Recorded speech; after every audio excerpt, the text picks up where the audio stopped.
Welcome back.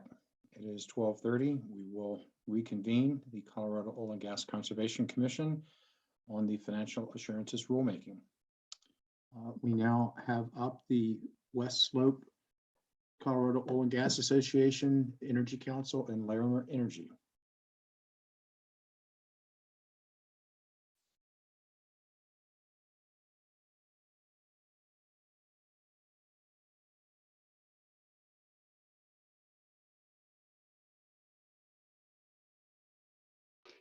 Good afternoon. Can you guys hear me? We can. Okay. And good news for you, I do not plan to present for 57 minutes. So, Okay. let me just get my screen share here.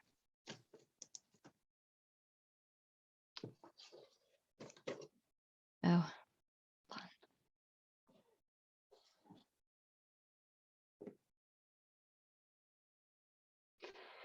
Okay. Good afternoon, commissioners, staff, and other parties. My name is Ana Gutierrez with Hogan Lovells, and I'm here on behalf of West Slope Colorado Oil and Gas Association and Laramie Energy. As has been our practice, I will refer to both parties as West Slope COGA.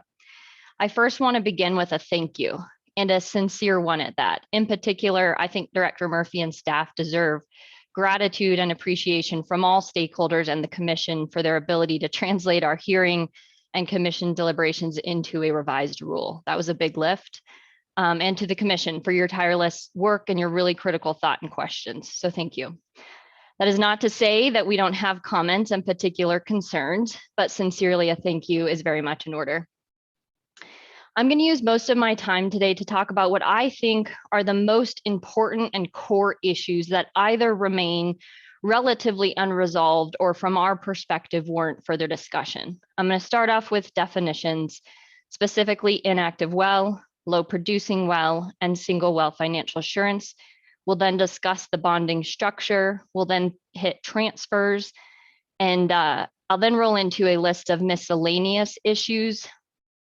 We'll propose, before I do that, I'm going to propose a revised package that we believe is responsive to other party presentations, staff feedback, commissioner deliberations, and our own concerns. Then I'm going to hit our series of miscellaneous issues. I don't want miscellaneous to be confused with unimportant. They're each important, they just don't fit in a nice bucket. And then I'll close out with a summary of what is the precedent-setting rules the commission is contemplating and the real-world impact of those rules. And of course, as always, I may move through these issues rather quickly, so please don't hesitate to ask questions. And I do believe, yeah, we have with us Chris Clark with Laramie Energy, who's also available to answer questions as we need. So let's talk definitions. I'm starting here because strong and clear definitions are central to this puzzle. Starting with the definition of inactive well, we share Director Murphy's consternation with two definitions, this one and low producing well, that would have a production threshold.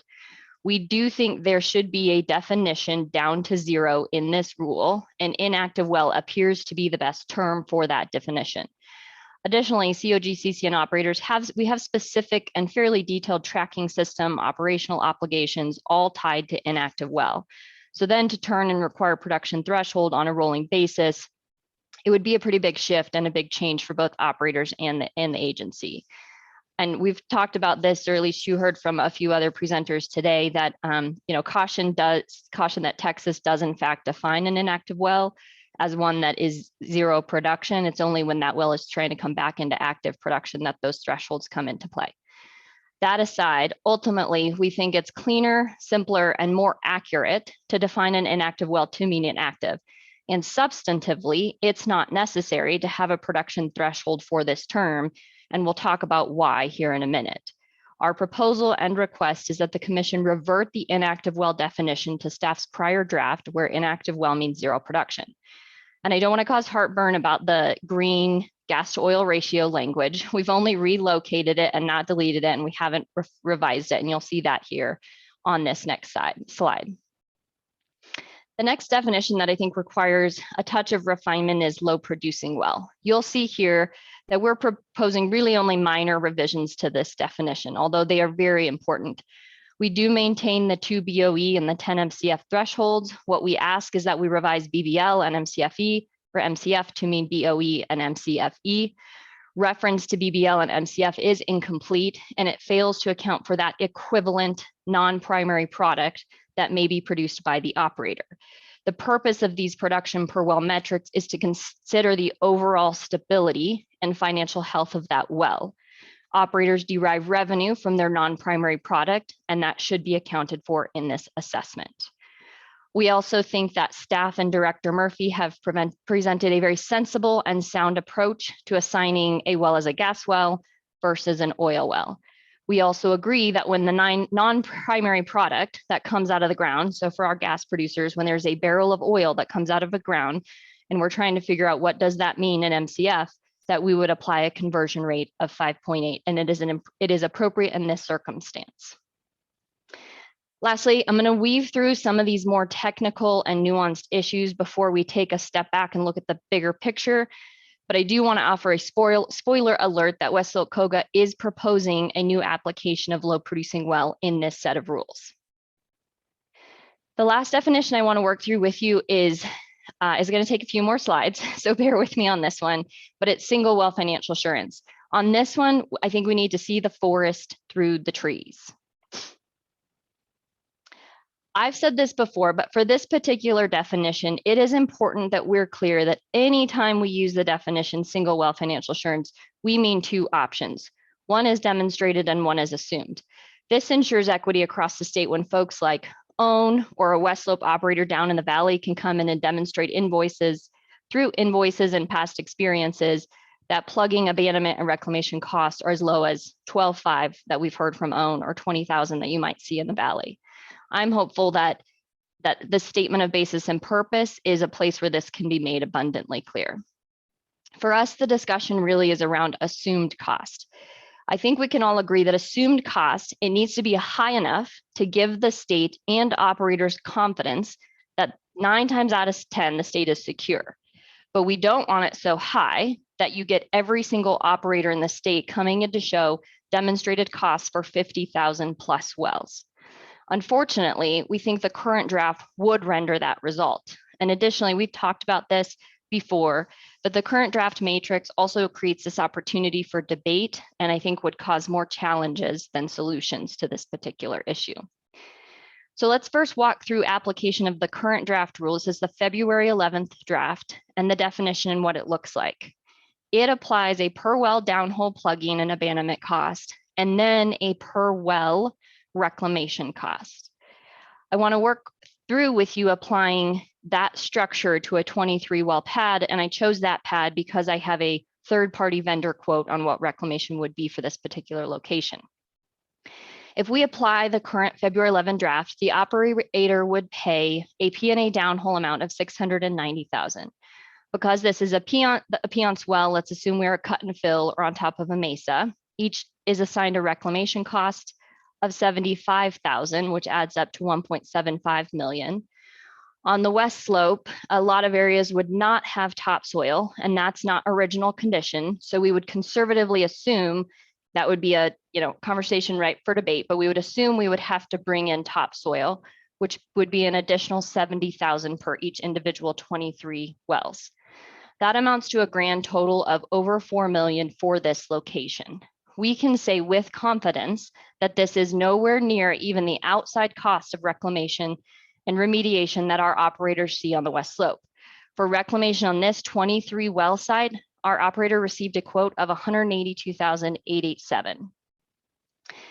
I have racked my brain 7 ways to Sunday on how do we do this in a way that maintains the use of the concept of applying financial assurance to a single well, but then also considering that the reclamation portion of financial assurance is a shared cost across multiple wells. I continue to come back time and again to the West Slope COGA proposal, and it remains strong and supported by data. What you see here on the screen is revisions to the definition, the core definition, single well financial assurance. Director Murphy's concepts remain the same here. Our changes are primarily because we created new defined terms. What this says is an operator either gets to present demonstrated costs or can choose assumed cost. This slide here dictates the commission's assumed costs. These costs would include both the cost of the single well downhole P&A and the cost of reclamation attributed to that well. So for Peon's downhole, our data of actual P&A costs over the last 3 years indicates that our downhole costs are closer to $40,000 per well. So rather than the 30,000, we've added a new line item for the 40. For reclamation, last time we spoke, we presented the 92,710 that you see on your screen. That data derives from staff's analysis of plugging and abandonment and reclamation of some 23 sites.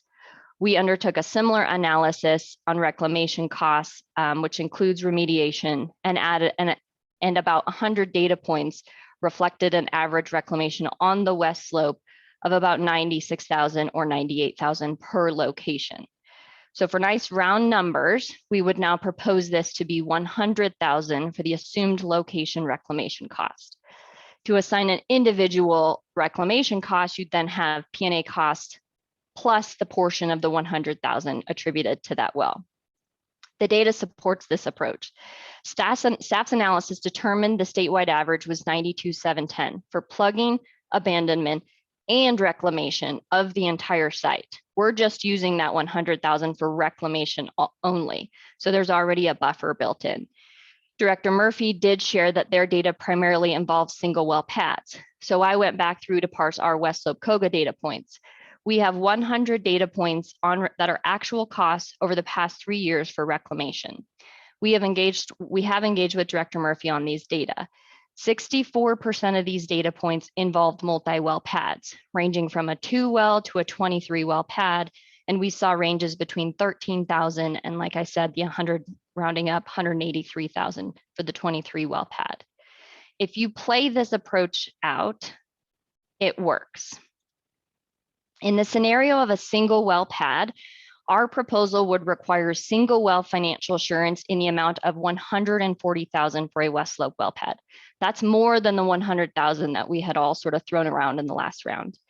Then let's look at that 23 well pad. The operator would pay 100,000 for the pad and then 40,000 for each well, amounting to over $1 million for financial assurance for that location.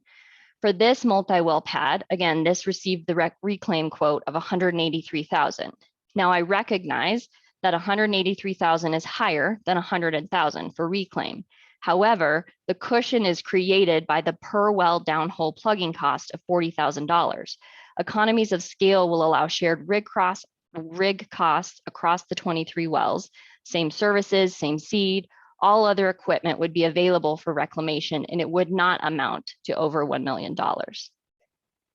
The key is that 9 times out of 10, the state is fully bonded. Now, I'm not solving for zero here, and I don't think that any of us should, but let's consider that 10th time. And on that 10th time, the state has recourse. Rule 703B affords the director discretion to ask for more financial assurance as a condition of approval of the Form 27.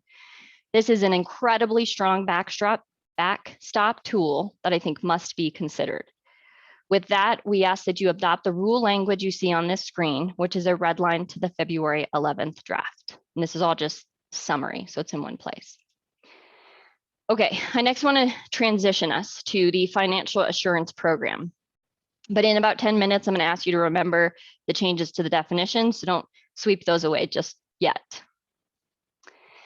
So this is what I'm going to refer to as the Messner model. I know there are a lot of other contributions from other commissioners into this model, but it rolls off the tongue nicely, and it's a time saver. So Messner model it is. This is an exceptionally strong bonding program. It is also exceptionally challenging, and it asks a lot of operators. We'll talk later about the significant shift that the Messner model represents, but I do just want to point out some of the important components of this model. We again ran the numbers and we isolated the Piceance Basin counties. So this is not a statewide look, which is why these numbers sound different from what you heard from Mr. Matthews.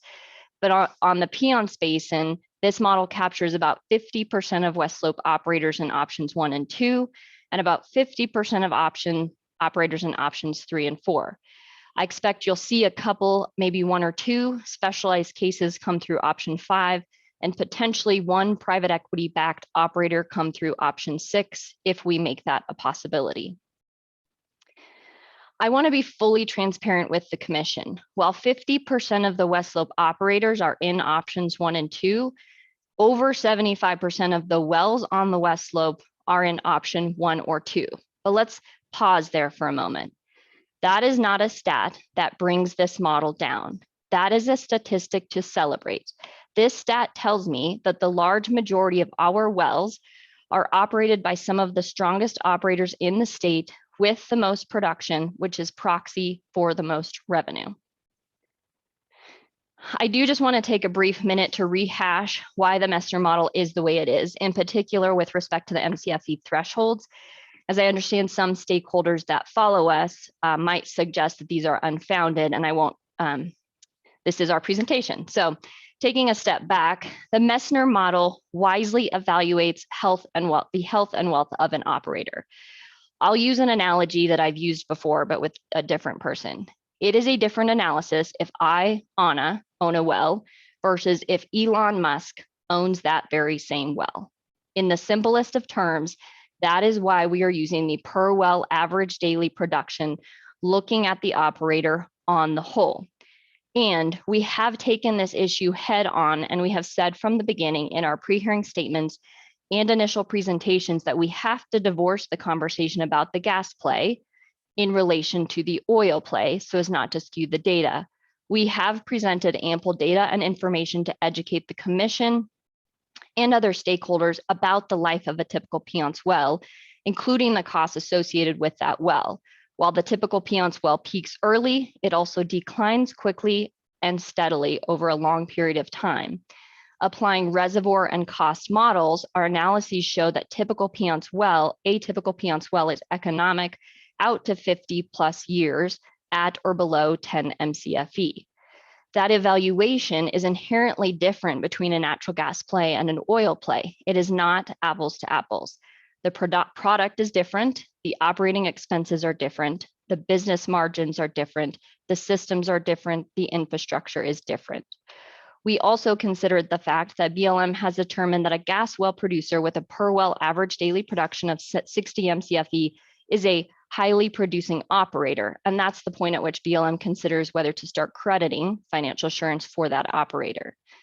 The energy conversion factor of 5.8 is utilized when a gas operator, for example, produces a barrel of oil, a liquid comes out of the ground. And we're asking ourselves, what does that mean in a different metric? What does that mean in MCF? Director Murphy's use of the 5.8 factor is appropriately applied. This is not an issue that has been brought to my attention directly by other parties, but my door is open and has always remained open on this particular point. In the Messner model, we are taking a step back and we're taking a much different and more expansive look at the economic and operational health of an operator and its assets. I think all parties agree that only the strongest operators should fall into options 1 and 2, and that is what we have collectively crafted with painful precision. I'm not going to substantively talk about these slides, but I just want to flip through them, just to remind the commission that there are exhibits and data in our filings that the commission has established based on data, a model that is defensible and creates a reasonable bell curve of assignment of potential risk based on per well average daily production. I'll take us just on one small tangent here. Natural gas production is incredibly important to this state and the nation, and it's even more important to our disproportionately impacted and economically disadvantaged communities as it's one of the cheapest sources of energy. Each home in the United States uses 179 cubic feet of natural gas on a daily basis, and natural gas is an important component to our nation's energy independence. It's also worth noting that given our ground zero here in Colorado for progressive regulations from all agencies, Colorado produces some of the cleanest molecules in the United States of America. All of this is to say it is worth looking at the natural gas play, as we have, for its own merits and not as a ratio to the more traditional play. I want to next discuss transfers with you. I'm going to stick with my Jenga analogy. The Messner model we just talked through is powerful. It is a sea change. It is also designed to absorb transfers. If an option 3 or option 4 operator acquires a well, we're talking single well financial assurance. If an option 1 or an option 2 operator acquires a well, those are the state's strongest operators, and we want to encourage and not deter those transactions.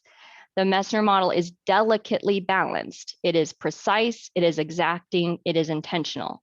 If we start pulling blocks out, and by that here I mean individual wells, the tower will topple. I'm going to go through a few scenarios that the commission has discussed as options on how you all have considered handling transfers. I call these bolt-ons as they would bolt on to our current model. As we see it, these bolt-ons are unnecessary in every instance and would swallow the whole. Let's take a look at them.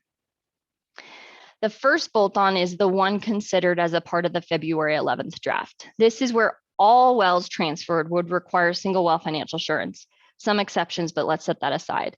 This is by far the most problematic and consequential provision in the entire draft. It will consume our model. Let's assume we're under the Messner model. This operator has 1,000 wells. They have a blanket bond of 5 million.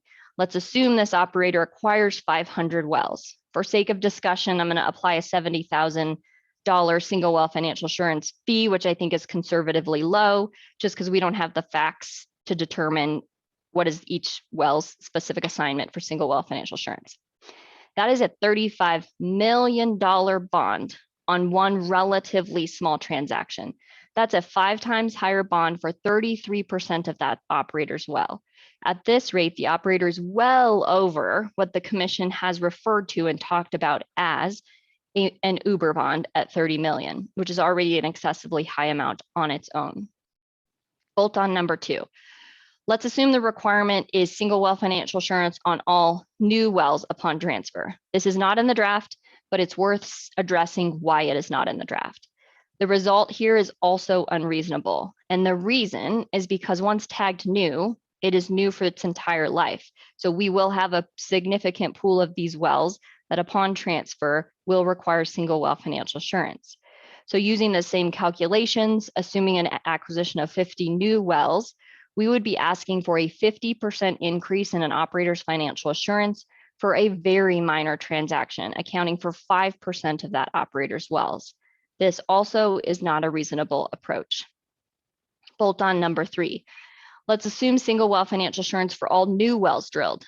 Again, not in the draft, but want to talk about why that makes good sense. This one is rife with problems that I don't know that any of us have the knowledge or experience to even identify, but I'm going to try. I have an operator who can drill 5,000 locations. If we ask conservatively low again for $70,000 per well over the life of that project, we would be requiring in excess of $350 million in capital expenses for new drilling projects. 350 million.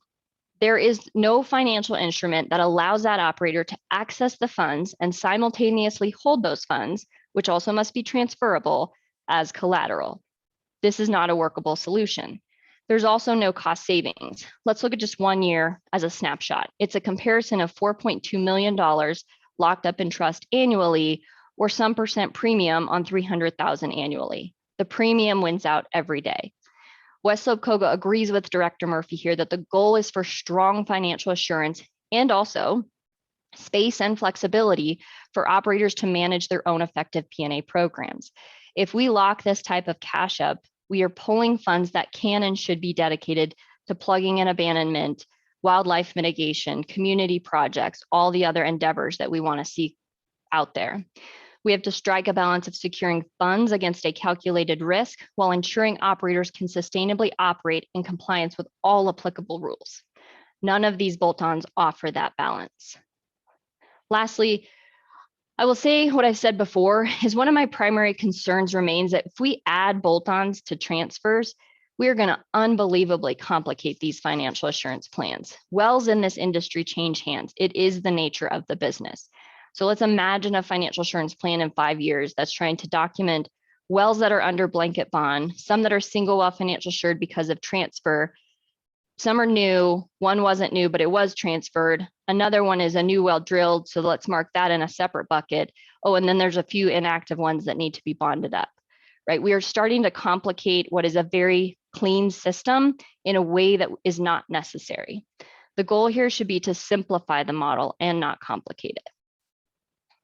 All that said, as we always do, West Slope COGA has taken time to digest party presentations, commissioner deliberations, and staff's draft. We are listening. We come before you with a proposed package of 3 key elements that addresses the most critical concerns of all parties and commissioners while maintaining the integrity of the bonding program and ensuring certainty for both operators and the commission. So this is the moment. Remember when I asked you to pocket those changes to definitions? I'm going to ask you to recall those here. And as a quick reminder, West Slope COGA is proposing to revert inactive well to mean 0 production, and then low producing well is 2 and 10 MCFE, BOE MCFE. With those terms, West Slope COGA proposes that under the options 1 and 2 of the blanket bond, instead of bonding up to single well financial assurance on inactive wells, we would propose to bond up on low producing wells beyond the 10% for option 1 and 5% for option 2. I do want to be clear that the denominator on the 10% and the 5% in this context is evaluated based on the operator's total number of wells as staff has drafted. This is in part because the concept of the low producing well is already built into the thresholds, right? The thresholds are set at a per well average daily production, and they demand more of an operator as we are lower in their production and presumably lower in revenue.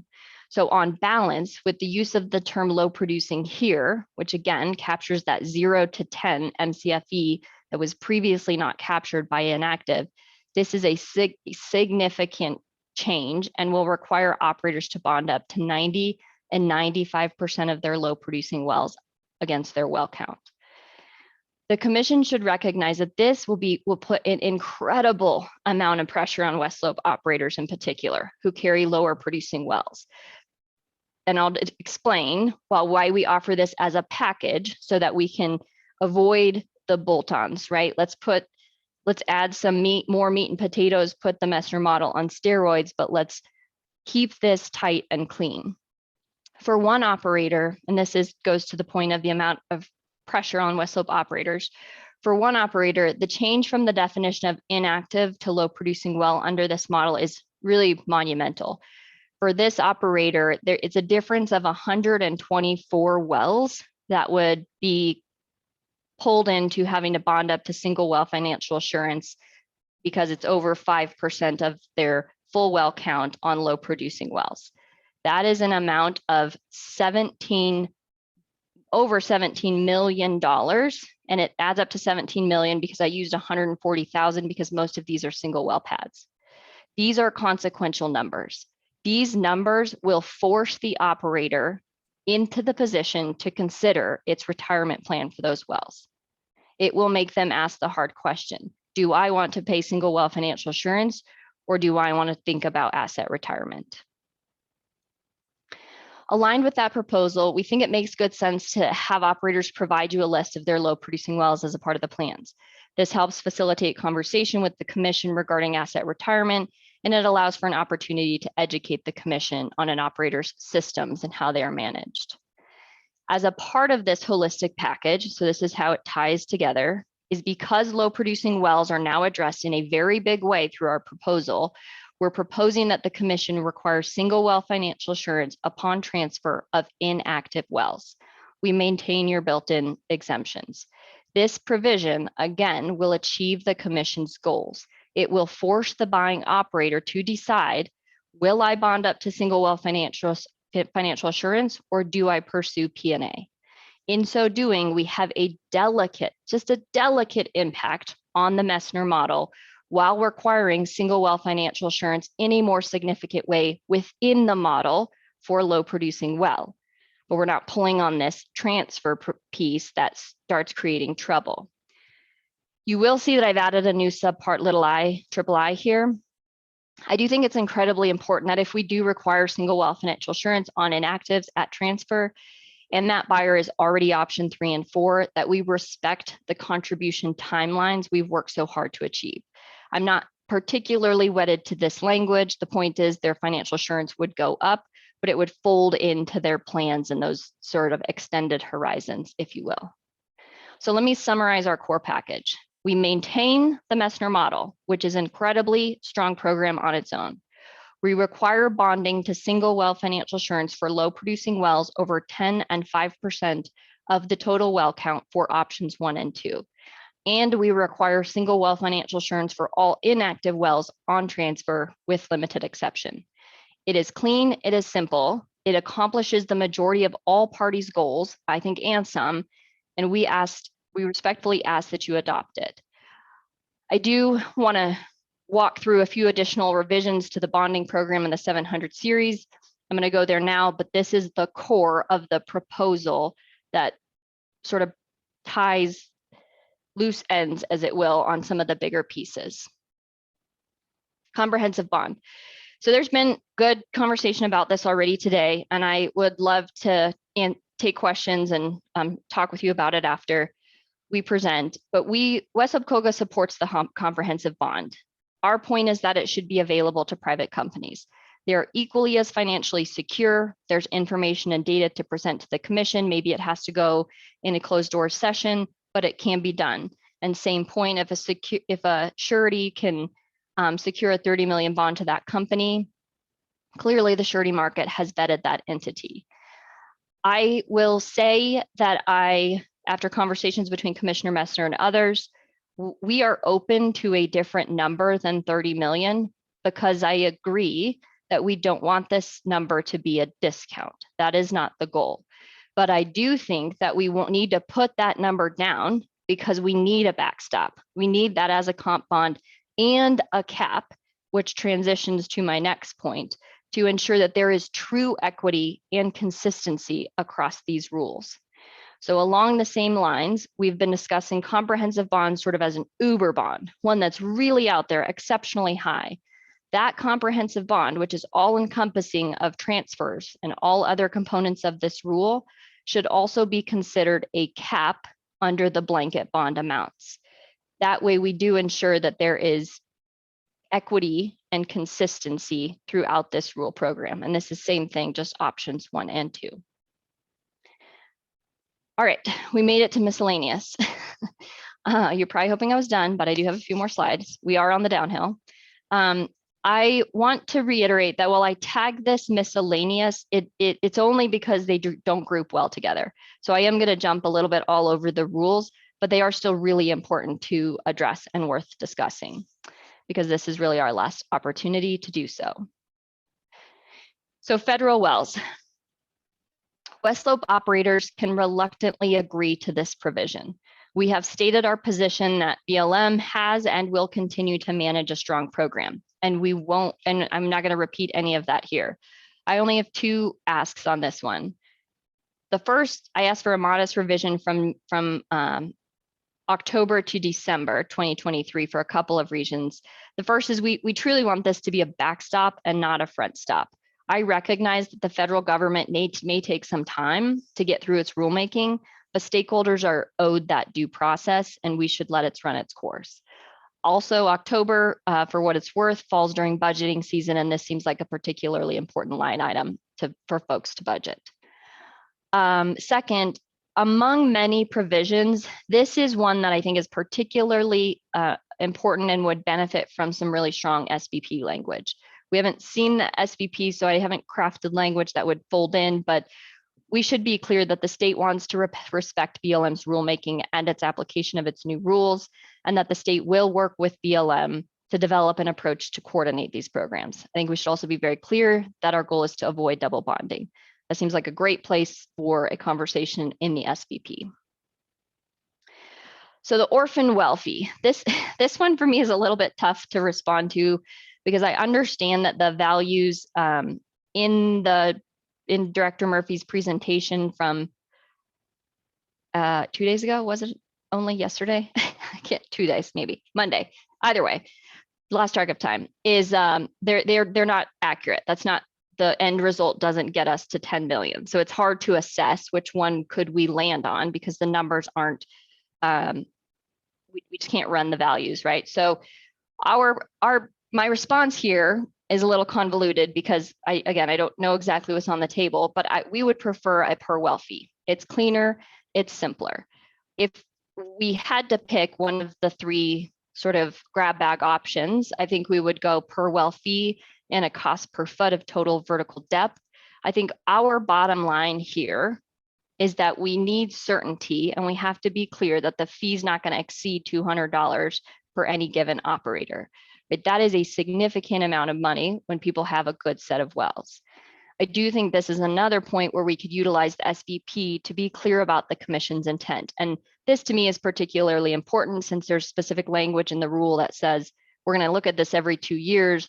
If we have different seated commissions, every however often, we should know at the beginning when this was established, what is our intent?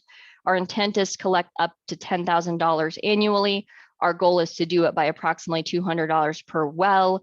And in order to balance our funds, both federally and state, we don't think this fund should have more than $25 million in it. Those are the types of intent mission statement components that I think are really well suited for the SVP. On this last point, I'm not going to push the issue that this fee should not apply to federal wells. You've heard us on that. It seems the commission is moving forward to apply this to federal wells. But I will bring to your attention that the infrastructure bill has a total of some $4.7 billion for the whole program. The majority of that is being doled out to the states. We're getting some 115 million of it, but there are still $250 million that is going to go to BLM for BLM to reclaim orphan sites on federal lands. So we are double dipping for orphan sites on federal lands, and I just think that the commission should consider that. This is an issue in the 300 series that seems minor, also critically important. The way the rule currently reads is that it would require financial assurance on all wells in an OGDP. I don't think that that's staff's intent, but it's also an unreasonable result. So all we're asking here is that the commission follow common course and require financial assurance as a condition of approval, right? Before you break ground, you have to have posted your financial assurance. All right, next up are out of service wells and plugging lists. We do really appreciate the revisions to the 434 pertaining to the plugging list. I can say that given the restructuring, we expect a lot more West Slope operators will be able to utilize the plugging list. So that's good news for the state, right? There are going to be more wells on the West Slope on that list because of how it's currently structured. Our ask here is that we extend the timeline for this first tranche to 2023. I'm getting feedback that July 2022 is fast approaching, and people are sort of hustling to figure out how the rest of these financial assurance plans work. And if they were given just a little bit more time and could be more thoughtful about how this all plays together, we would likely result in more wells scheduled for P&A under these timelines. I do want to circle back with Commissioner McGowan, either now or through questions. You flagged potential for decommissioning, or sort of you went back to the decommissioning schedule or timelines for different depressurizations. We should talk about that and how that works. I think some of the pushback did come from West Slope operators and on the decommissioning schedule, and part of that is because we have multi-well pads. So in the DJ Basin, what you typically see is single well pads. So you can shut off everything. You can, turn off everything, remove physical equipment from everything on that single location in the DJ. If you have a multi-well pad out in the peons, you can't purge all the time. You could, but then you're just going to turn them right back on because they're going to service other wells that are still operating. So we just have to be really careful if we're going to go down that path about how that will play out. And I'm happy to talk through that one with you.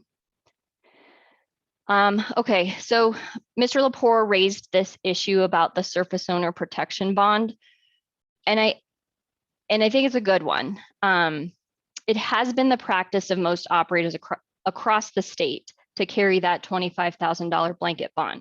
They've done so for the past, however long it's been on the books, 20 plus years, and they've also entered into surface use agreements over that same time frame. That blanket bond, however, has served as a tool and a mechanism and sort of a backstop upon which operators and surface owners have relied upon whether or not they entered into surface use agreements. So if we drop this blanket bond, that would require operators to go through an unwieldy exercise of reviewing every single historic surface use agreement for its terms, or to confirm it's not expired, or to confirm there is one that exists, to know whether they have any potential exposure under the new set of rules. We do think, I heard the conversation about prospectively. I think our folks could live with this. If a new number was put in on the blanket bond, we all would bond up to that as of the effective date of these rules. I think we would be okay with that. And we are open to discuss the amount. I just sort of followed model, which was double the numbers from prior draft. Release of financial assurance. We have submitted this issue in each of our filings, but we haven't discussed it. As you know, the commission can take some time to release financial assurance. We simply modestly request that if a release of financial assurance is unreasonably delayed, an operator has an opportunity to request a hearing before the commission to address the issue. This does not require a substantive result. It simply affords the necessary process to have this conversation. Plans updated annually. West Slope COGA is okay with annual health checks. I think it's great. I think we also need to be clear in the SPP that we are not requiring rolling updates. These plans are based on per well average daily production, and individual wells are based on daily production. Expecting an operator to monitor those values daily and then subsequently update its plan daily and then post new financial assurance is not the right result. When we come for our health checks, we'll take a look back at the year of production to set bonding values for the next year. And this will be done annually, but we just have to be clear it's not rolling. Disposal wells. So Director Murphy made a comment in her presentation that we need to figure out how to handle disposal wells. These are not the commercial disposal wells. There are folks who take third-party water, dispose it. Those are handled separately. These are disposal wells that an independent operator may have as a part of their operations. They dispose of their own water. What we need to be careful with here is that we don't include those wells in our per well average daily production. The value of those wells is never going to be production. They accept waste and dispose of them in an environmentally safe way. They will never produce a product that creates a revenue. So I think what I would propose on this one is they are left out of your per well average daily production. They are in for your well count, right? So if I'm under my bond number, my blanket bond number, and I have 100 wells and 20 disposal wells, I'm paying for 120 wells on that cost, right? Told you we're gonna be all over the place. Okay, this one I'm struggling with. I feel like I'm not being constructive on this one, and that's not helpful. My issue is that I don't know what I'm responding to. There has been a proposal on the table earlier, but then I heard earlier today that there may be something different coming from the conservation community. So I don't know if I'm responding to new and different leak detection, if I'm responding to reporting. This is my key challenge here on this one, has really been the process. And even if so I want to be helpful on this one, and I'm happy to talk through, our thoughts and reactions to some of the particular proposals we're hearing. But I also am trying to understand, what are we solving for and what are we looking for? I would love to talk about this one during questioning, because I think if there is again, this goes back to Commissioner McGowan's questions about depressurization.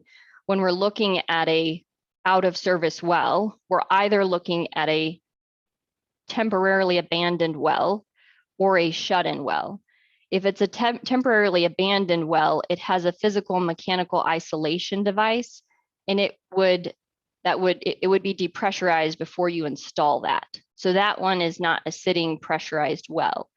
If you have a shut-in well, that inherently will build pressure by nature of the reservoir below it. But if you ask an operator to depressurize this shut-in well, I mean, you're kind of asking them to purge the atmosphere unless they have equipment on site, that pressure is going to build back up naturally. So I think again, I want to be helpful in this conversation. I want to understand what we're solving for. I can, we have the general positions that redundant rule language feels unnecessary. Different rule language from CDPHE is problematic, but to Commissioner Messner's questions, we are okay with information sharing if it is the same report, same data, same document, right? We're not having to reformat it or create new systems. I agree with Chris Colclaser that creating new systems is the real challenge. So that brings us to the paradigm shift. And I promise I'm almost done, maybe 5 slides. I want to close us out with the ability for the commission to see that this program as drafted and with West Slope COGA revisions is an unbelievable shift in status quo, unbelievable. And I apologize in advance that these slides have tiny text. There's just a lot to share and you'll get a copy of them. But this lays out for us what the current status quo rule is, and then what the current proposed new program offers with the West Slope revisions.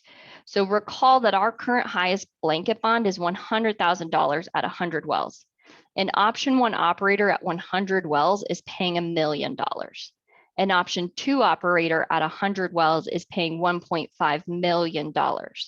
We currently require 20,000, 10 to 20, but 20 generously for inactive wells in excess of the blanket bonds. We will now require, and this is under the West Slope proposal, single well financial assurance for low producing wells, which is up to 2 and 10 MCFB, over a 10 and 5% of their total well count. That is significant.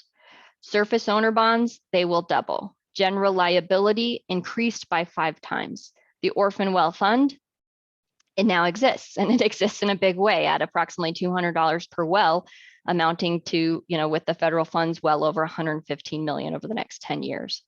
Out of service well, and some of these become more qualitative, but they're so integral to this program and this process, and it further strengthens it. Out of service well, it now exists. We will see thousands of wells committed to P&A in the next 2 to 8 years because of that program. Used or useful. This is now a definition and a conversation point we didn't have before, and it's one that third parties can be involved in. The Form 9 approval process. It was strengthened or clarified in mission change. It's strengthened here. We are very clear that seller cannot drop the bag and walk away. And perhaps I think one of the more important and maybe one of the more glossed over is that operators that used to submit plans 10 and 20 years ago, not even plans, post bonding 10 and 20 years ago, and then walk away, no health checks. Under the new program, operators will be in conversation with staff every year. We will see trends. Very few, if any, issues will slip through the cracks. This program offers layer upon layer upon layer of protection and security.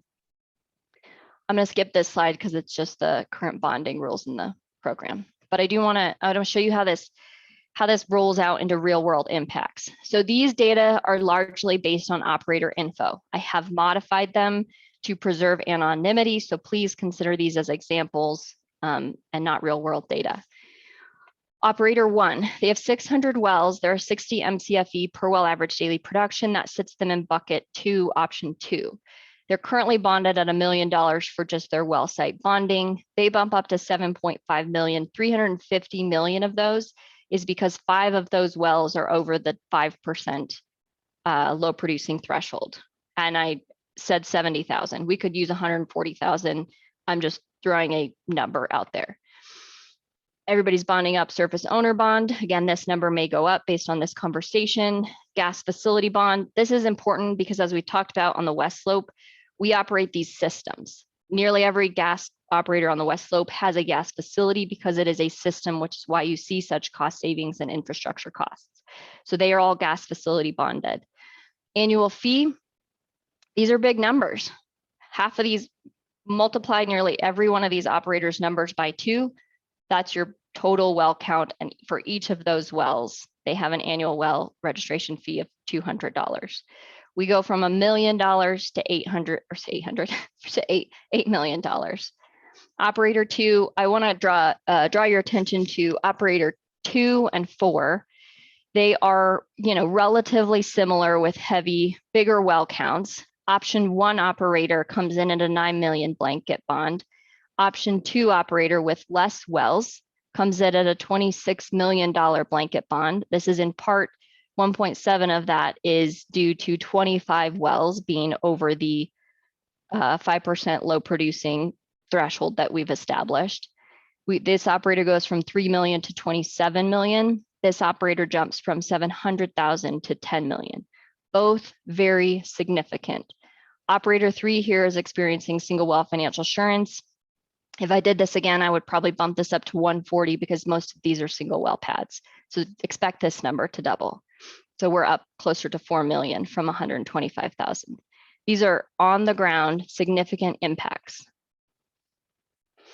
This means that in well site bonding alone, we are going to see an increase in financial assurance by 10 times easily. I can say that we already know that there is impact on the market because of these draft rules. Sureties are already asking for higher cash collaterals and premiums are up. All other bonding, we've increased by 100%. Insurance premiums, they've gone up.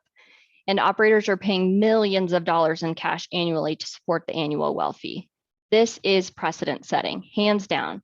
This is a challenge for operators and it is an uncomfortable one at that. That said, we believe the program we have set forth before you with the West Slope COGA revisions are comprehensive and they are strong.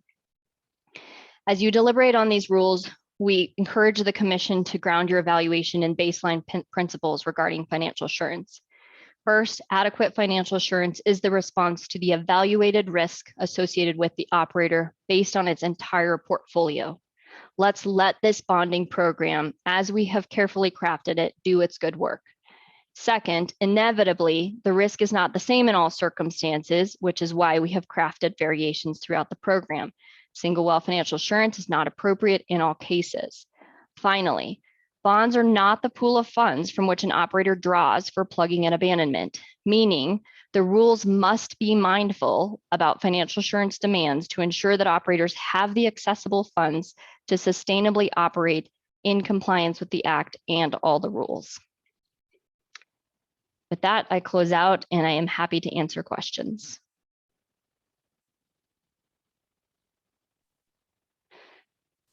Thank you for the thorough presentation. Commissioner Gonzalez.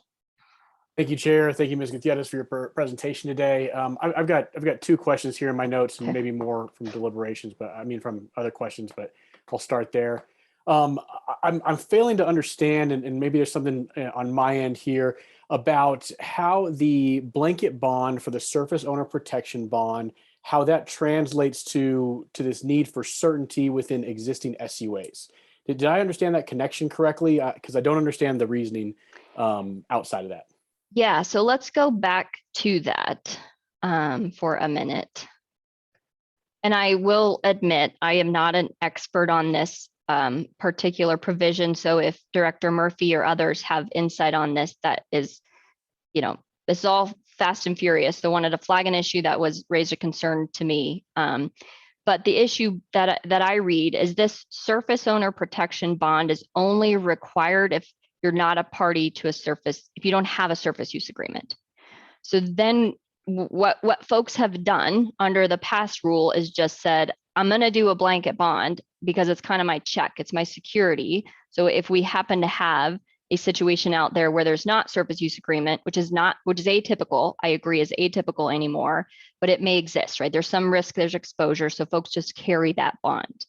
Now, because that's been in place for the past however many years, we would be requiring, at least a good diligent operator should probably go back and look at every single site and location and identify what is the surface use agreement in place and what is the bond, what is it, how does it look? And it becomes a really, really unwieldy exercise that sort of shifts the whole application entirely when it's not when that's not how it's been previously done, right? Sorry, I was on mute there. I still, I guess I just, this is for the absence of SUA. So if an operator is going to know where they have where they bonded on, I would hope so, right? It's not a typical exercise that occurs. I would hope that an owner or an operator knows where they bonded on. If they have to go back through all of their wells and all of their pad sites and then determine whether or not they've got an SUA, and then whether or not they applied for a 2A without an SUA and then applied their surface protection bond. I don't understand that situation. That's something that seems like a pretty irresponsible record keeping if that is the case. Am I following along, I guess, your premise at least? So I hear you on that point, and thank you for the question. I think part of it is a lot of these sites are pretty historic, right? And they've changed hands. So you may, it might be unclear what is the specific term that is dictating that site. I mean, I will say this is not the issue that rises to the highest priority for me and for us. I just flag it as a question and a concern. And again, if Director Murphy tells me, this is not a problem because of XYZ, I'm happy to hear that. But I did want to flag it for discussion amongst the commission. Okay, and I appreciate that. And I think we'll have this discussion here next week and maybe other questions with other presenters today. I guess I will say that I'm not really convinced that it would be too difficult to consider it with or without a statewide blanket bond on a going forward application basis. But I think we got some more discussion on that. I'm going to move on. Go ahead. Yep. Nope. I was just going to say the way you described that as on a going forward application basis is a very different interpretation, right? If someone's 25,000 is status quo, that's different than, going forward. And I think that makes good sense, but I read this as maybe not that clean. Okay. Well, then we'll need some clarification and perspective on that. So that I'll add that to my list for discussions for next week as well. I have a question on this proposed revision for swapping out low producing wells for inactive wells in the excess bonding threshold under options 1 and 2. Would this necessarily include inactive wells because inactive wells have zero production? Yes, sir, it would. Okay, that's a point of clarification I think is important that I don't know that I quite understood on the first pass, but I will read your recommendation in that light. And that's all I got. Thank you, Ms. Gutierrez. The questions, Commissioner McGowan, then Commissioner Messner. Thank you, Mr. Chair, and thank you, Ms. Gutierrez, for sharing your information today. As always, very thorough. I'm wondering if you could. So I'm presupposing what I think we might be hearing from some other stakeholders, which is the energy equivalency issue and concern that when you look at the tiered structure, it's the number of operators in the various options versus the total number of wells.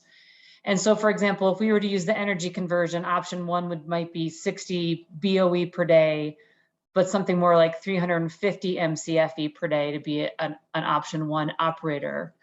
But I think if I'm looking at your pyramid slide along with the slide of production, you might have 1 or 2 operators that fit into the option 1. It would be for a very short time because production drops pretty quickly, but then is steady. So I'm just wondering if you could walk through that a little bit, why it might or might not be appropriate for us to use the multiplier. I very much appreciate the question, Commissioner McGowan, because this is very important. It's obviously integral to how we've all drafted and prepared this options program. I think where we have to start is we are looking at the entire health and wealth of an operator, right? We're looking at this on a broader scale. And when you do that, there are different margins, different production, different systems as between gas and oil. So it is not a situation. I draw a distinction between this is what we're looking at is here's the health and wealth. We're trying to find the healthiest operators and bucket them in options 1 and 2. The MCFE thresholds that we have put up there, do that. Because what we did is we took the production metrics on the west slope, did the per well daily average and listed them in order a highest to lowest. You're right that if we were to just do a straight 5.8 conversion factor, we would probably not get even one of, well, for maybe 6 months, we'd get one operator in there, but that for that highest operator at 720 MCFE only has one well.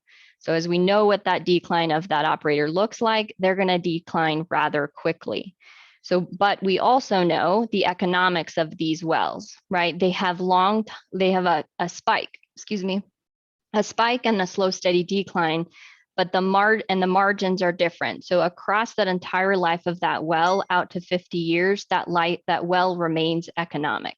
So our strongest and healthiest operators are going to be looked at when you isolate the peon space and gas play. You look at the MCFC thresholds, who's got the highest per well daily average, who's got the lowest. That is your measure of strength.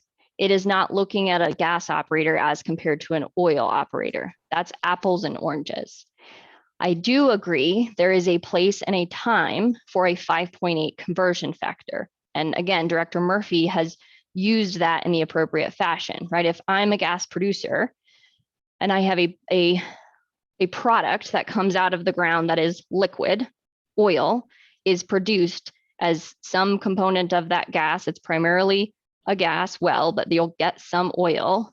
Because I measure my product in MCF, the question is, I need to read this BBL in MCF. How do I do that? So I can look at my whole asset together. It is not a analysis of the value of that barrel to that MCF. We're taking a different step back to look at the entire operator and the entire health and wealth of that operator. And I think we have appropriately bucketed the strongest gas operators in the 1 and 2s. Thank you.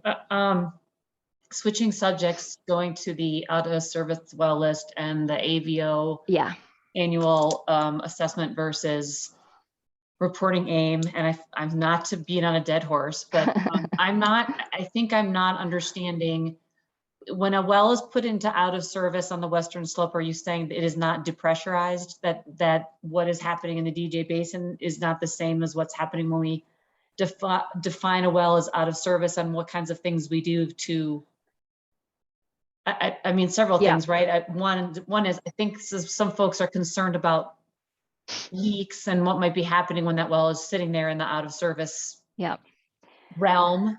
So if you could explain, that would be appreciated. Yeah. So I guess my point was, I'm trying to understand what I'm responding to, right? The last draft we saw from another party was actually it's unclear what because it morphed during conversation. So then potentially some reporting related to what we already do under CDPHE's regulations. So setting that aside, again, I am at the table. I want to work with the commission and other stakeholders to resolve this. I think this is a solvable issue. I just need to understand what are we solving for. And so that's really the crux of what I'm trying to understand. We have leak detection programs. We have AVO. We know from Chris Colclasure, those happen on 0 to 2. Those are going to happen. AIM's annual, AVO's monthly, starting in 2023. There's none of this one-time thing. That occurs also on shut-in facilities. Where I started to, I was just picking up on the conversation and questions you were asking, can you depressurize, right? Is the concern that these things are pressured up, creating opportunity for emission? I think if we are looking at it that way, there's 2 different types of wells that are typically out of service wells, right? You have a temporarily abandoned well and a shut-in well. And this is, I will admit, slightly outside of my technical zone. So if I get this not exactly right, forgive me. But as I understand a temporarily abandoned well, you would install a physical mechanical isolation device downhole to temporarily abandon that well. In order to do that, you would depressurize that well. So for a T&A well, if you have any potential emissions, you're going to discover that through your Braden head, your MIT. That is a downhole question that needs to be resolved. And that's already built into our rules that if you have an issue with your Bradenhead and MIT, you're going to elevate that well on your out of service plugging list. So then the next well that you have on your out of service plugging list is a shut-in well. It could be shut in for some time. A shut-in well is essentially capped at the surface, but it still has pressure from the reservoir beneath it, right? So when you're asking, can you depressurize that shut-in well? Sure, turn it on, depressurize it, but give that thing another month, it's just naturally, inherently going to pressurize back up just by virtue of what's beneath it. So then I think the isolated question is, are we getting the data we need on that shut-in well, to Commissioner Messner's point, to understand whether that should be elevated on the out of service list, right? My point is, I think the CDPHE's leak detection AVO programs it is a find and fix. It's not a find and take a picture and walk away. It is a find and fix program that has extremely tight timelines and tightest in the nation. Very comprehensive. I think it is strong on its own. Do I think, which is the next question, information, right? Is there information and knowledge that we could use to determine whether that individual well should rise to higher levels on our out of service well list? Our operators can say yes, with the caveat of, as long as that data, that report you're asking for, is the exact same report required to go to AQCC, APCD. If we are creating new reporting systems, new obligations, that is when, in my mind, it becomes, we haven't done the analysis, right? Every single error rule coming from AQCC and EPA is subject to a cost benefit analysis, including record keeping and reporting related to leak detection. I understand that this is a different agency, but when we're in the world of air, I think that we should be looking at this with the same exact rigor. If we don't see a cost benefit analysis, then it's not something that the agency adopts. So I say all that to say, I don't think we need any more physical surveys. APCD has taken care of that. If you want the reports that are given to APCD, I think we can give you those on the same timelines in the same exact format. What if I don't want the report? I just want to know if any of the wells didn't pass and you're unable to take care of the leak within the 30-day framework. So You're therefore, talking delay of repair. And then that becomes prioritized on the out of service list. I just want to know which wells have a delay of repair. So there is, for 1,000, for wells that are in DIC and wells that are in within 1,000 feet of a occupied structure, there is a reporting obligation on delay of repair to both CDPHE and the local government. I think that a COGCC could probably be, and I hesitate because I'm going to get kicked under the table virtually, probably could be copied on that email, right? It seems to me to be a reasonable result. Where I start coming with concern is if you're asking for an additional well that reporting obligation doesn't already exist for example, a well that's not in DIC, that might be, in the Piceance in a rural area on top of a mesa, that is a new obligation that nobody has sat down to evaluate from a regulatory or cost benefit analysis perspective. Okay, thank you. Yeah, thank you very much for the questions. Commissioner Nanjapa? Thank you, Mr. Chair, and thank you so much, Ms. Gutierrez, for your presentation. Agree, as everybody said, it's always helpful to hear your presentations. They're very well organized and explanatory, and I appreciate it. I wanted to ask about the transfers. I appreciate your suggestion of in options 1 and 2 to extend that to low producing wells. The transfers, however, I think you were only discussing inactive wells that would get fully bonded. Is that correct? Yes, that's correct. Okay, and so I was kind of thinking through this. So if you were an option 1 operator and you had some number of excess low producing, I guess, in with this new paradigm. So they would be in single well financial assurance. So then upon transfer, or let's say you're the buying operator that's in that situation, and you're acquiring 100 new wells and half of them are inactive. Do you just look at that in the overall portfolio in terms of how that works within option one, or do you just add 50 more wells to the low producing excess that you had from before? Does that make sense? I think I understand the question, and you're going to make me do math live, which is a really dangerous thing. I'm sorry. But I was trying to come up with simple numbers, but I know. Remember, I'm a lawyer, not a mathematician. But no, okay. So I struggled with this, right? And this is why I landed on inactive wells as the thing that is bonded up for single well financial assurance on transfer, because I remain of the opinion that our bonding structure is extremely strong and it is intended to absorb all transfer. What we did with revising it to low producing is what you bond up on. That just enhances that bonding program that much more. So the way I looked at this is, okay, the potentially highest risk well, the one that is not producing, but that is changing hands, we should manage that at single well financial assurance. We have already put some tremendous amount of pressure and stress on in operators' management of their low producing wells. And I don't think we need to extend that to transfers, because they're already looking at that. They're bonding up to 95% of their low producing wells. What they'll bond up to on inactives is the most, recall inactive is a subset of low producing, right? Because it's less than 10 MCFE.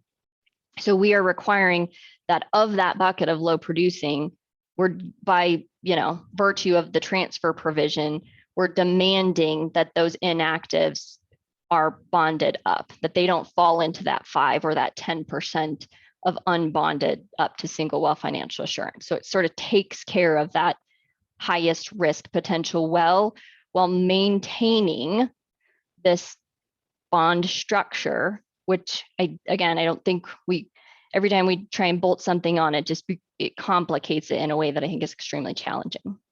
Did that answer your question? Okay. I think so, but so I'm just trying to think through this, again, with like a practical example. So let's say there's an operator with 1,000 wells, okay, and 200 of them are low producing.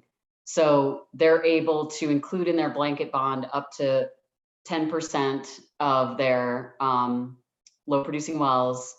So if 200 of them are low producing, that means there's 20 of them. So out of that 1,000 wells, it's 820. And then 180 that are single well financially assured. You went so fast on that. So I think I want to take a step back though, because the denominator is important, right? The denominator, as I read it, is it's 10% of your total well count. So if an operator has 1,000 wells, and I'm not screen sharing because I'm using a calculator, so you all don't make fun of me, is 100 wells, right? 100 wells are folded into the blanket bond. And recall that the reason we've done that is because our metric to get in these thresholds are our per well average daily production. If I have enough low producing wells, it's gonna drag that average down. So we're already looking at across this portfolio, how many low producing wells are there? But then now that we're in the portfolio, we're saying, all right, we've checked you at the door because you entered into option 1. We'll give you 10% of those wells under the blanket bond. But in your example, you had 200 low producing wells. That means this operator, they have 1,000 wells, 10% of those are covered by the blanket bond. That's 100 wells covered. That means they have to bond up to single well financial assurance on 100 wells.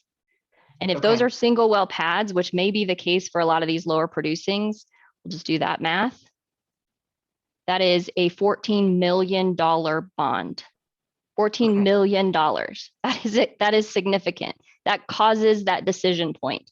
do I put this on my out of service list and commit to P&A, or do I want to single well financially sure and produce? Okay, that all makes sense. So if continuing with this example, so if you've got those, so 100 of those wells then are single well financially assured, those are all low producing wells. Now you're going to acquire, let's say, another 100 wells. Let's say they're all, if they're all inactive, then you're adding another 100 wells with single well financial assurance.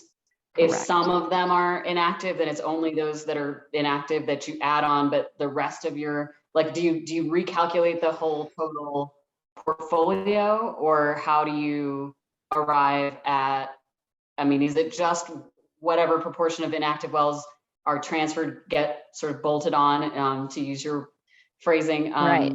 to what is already there, or does the whole portfolio get reevaluated?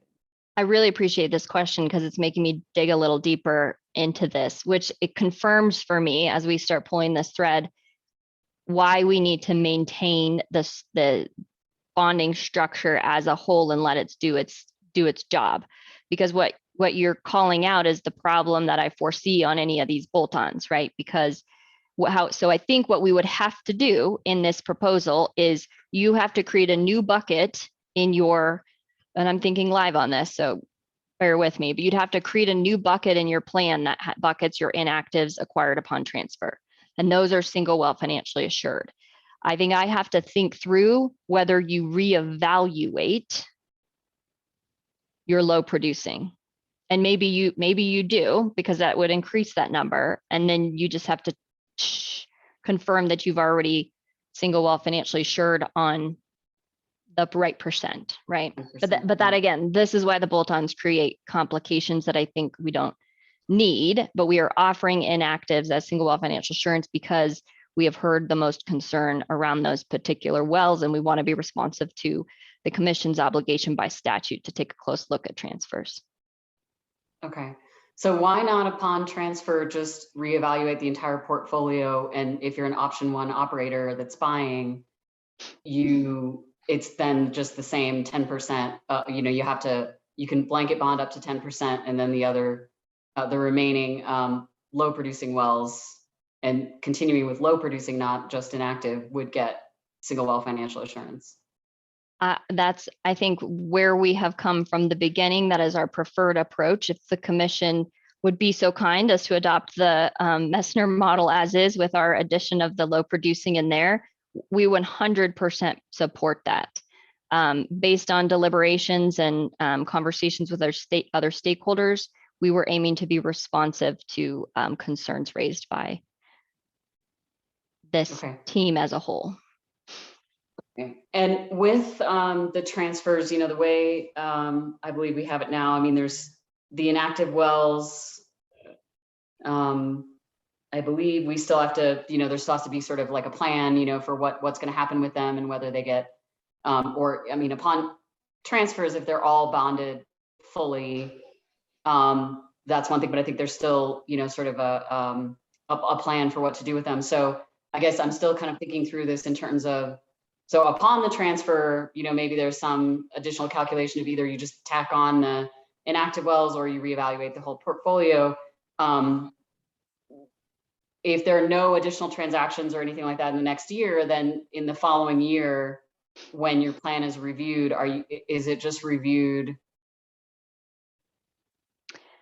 Is that the time where the whole portfolio is evaluated? Or I'm just trying to think of, like, if upon transfer, should it be a reevaluation of the portfolio, or should it be that upon transfer, you just sort of tack on the inactive wells with your single well financial assurance and then do a portfolio review when you're due for your next annual review?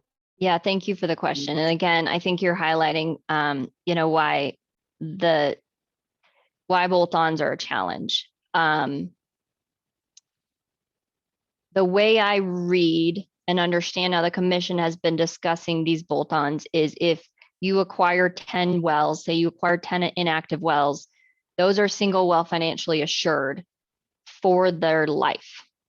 That is a tag and an assignment that stays with them forever. It is not in the next year where you say, okay, let's roll this up into the plan, and it might resolve itself out in a different way when you look at the portfolio. But that's the problem with bolt-ons, is because then you're tracing different buckets all the way through. But again, we have presented it as a proposal, and I think we can work through the logistics of that particular one. But if we extend this too far, which is why I tried to take a delicate touch on impact of the Messner model and instead strengthen the interior of the model, was really the aim there. Okay. Thank you. I think that's helpful and just gives me some additional things to think through.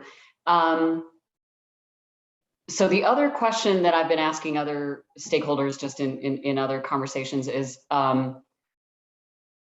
you know, I do think this is a strong structure that we have, but I wonder about, with the production thresholds being kind of the entry point, you know, to the various options, if it inadvertently excludes, you know, otherwise financially healthy operators. And, you know, could there be a scenario where option 1 and 2 perhaps has a production threshold, or, you know, 2 or 3 criteria that you could on-ramp into one of those options? Thank you for the question. I think my response to that is, if you want to create opportunities for more folks to demonstrate that they're option 1 and 2, I'm not going to oppose that. I do like the simplicity and the cleanliness of the thresholds as we have them. But again, I would support your path on that. I do think there is a tool in option 5 for someone to come in and say, hey, I have a particularly unique financial situation, and I only have 7 operating wells, and it shows that I'm at an extremely low production, but here's my book of business. Let's talk how you can be comfortable with me under a blanket bond versus single well financial assurance. I think 5 does that for us, but again, I'm not going to oppose opportunities for 1 and 2. Okay. Let me see.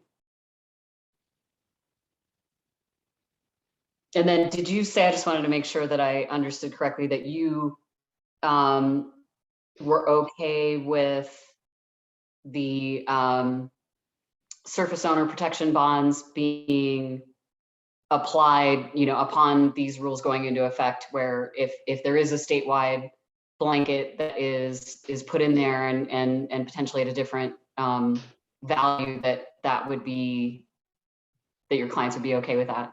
Yes, I think I received communication that it's just the retrospective issue, but if we applied the 2 and the 4 on a going forward, 4 and the 10 on a going forward basis, folks are okay with that, right? You don't need the blanket for a going forward, but for historic stuff, I think folks prefer to maintain what they have.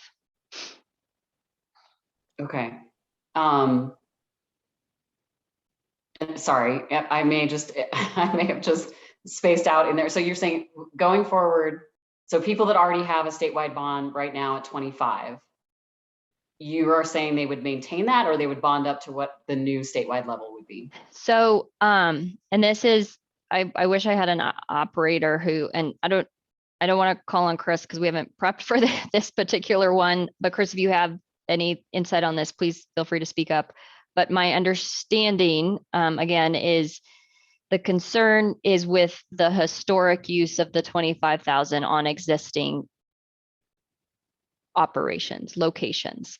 On a going forward basis, our folks can and would, so maybe it says as of, April 2022, you provide financial assurance in the amount of 4,000 per well for non-irrigated or 10,000 for irrigated, no blanket bond. On a going forward basis, I think it's folks are trying to resolve the past and the historic component of exposure. Okay, but and I guess my specific question though is, if we have a blanket bond amount that's greater than what it is currently, would your clients be supportive of going to that amount Yes, I think they would. upon the rules going into effect. Okay. Is there an upper threshold that you've discussed? I know you sort of, there's the arbitrary doubling and making it 50, but We have not, but if I get a communication in the next 10 minutes during questions, I will happily respond to that, but I don't want to throw a number out there okay, without enough. Thank you. conference.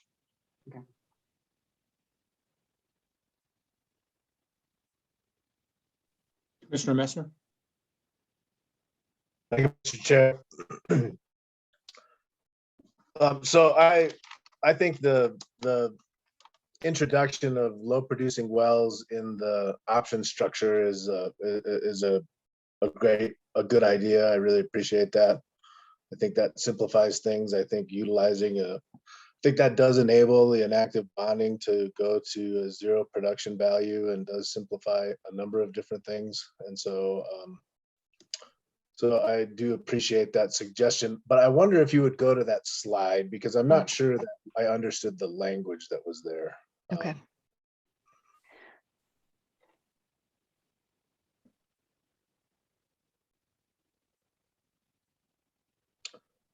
So in the first one, I guess where I get confused is, so the operator's blanket bond will cover low producing wells up to 10% of the operator's total number of wells.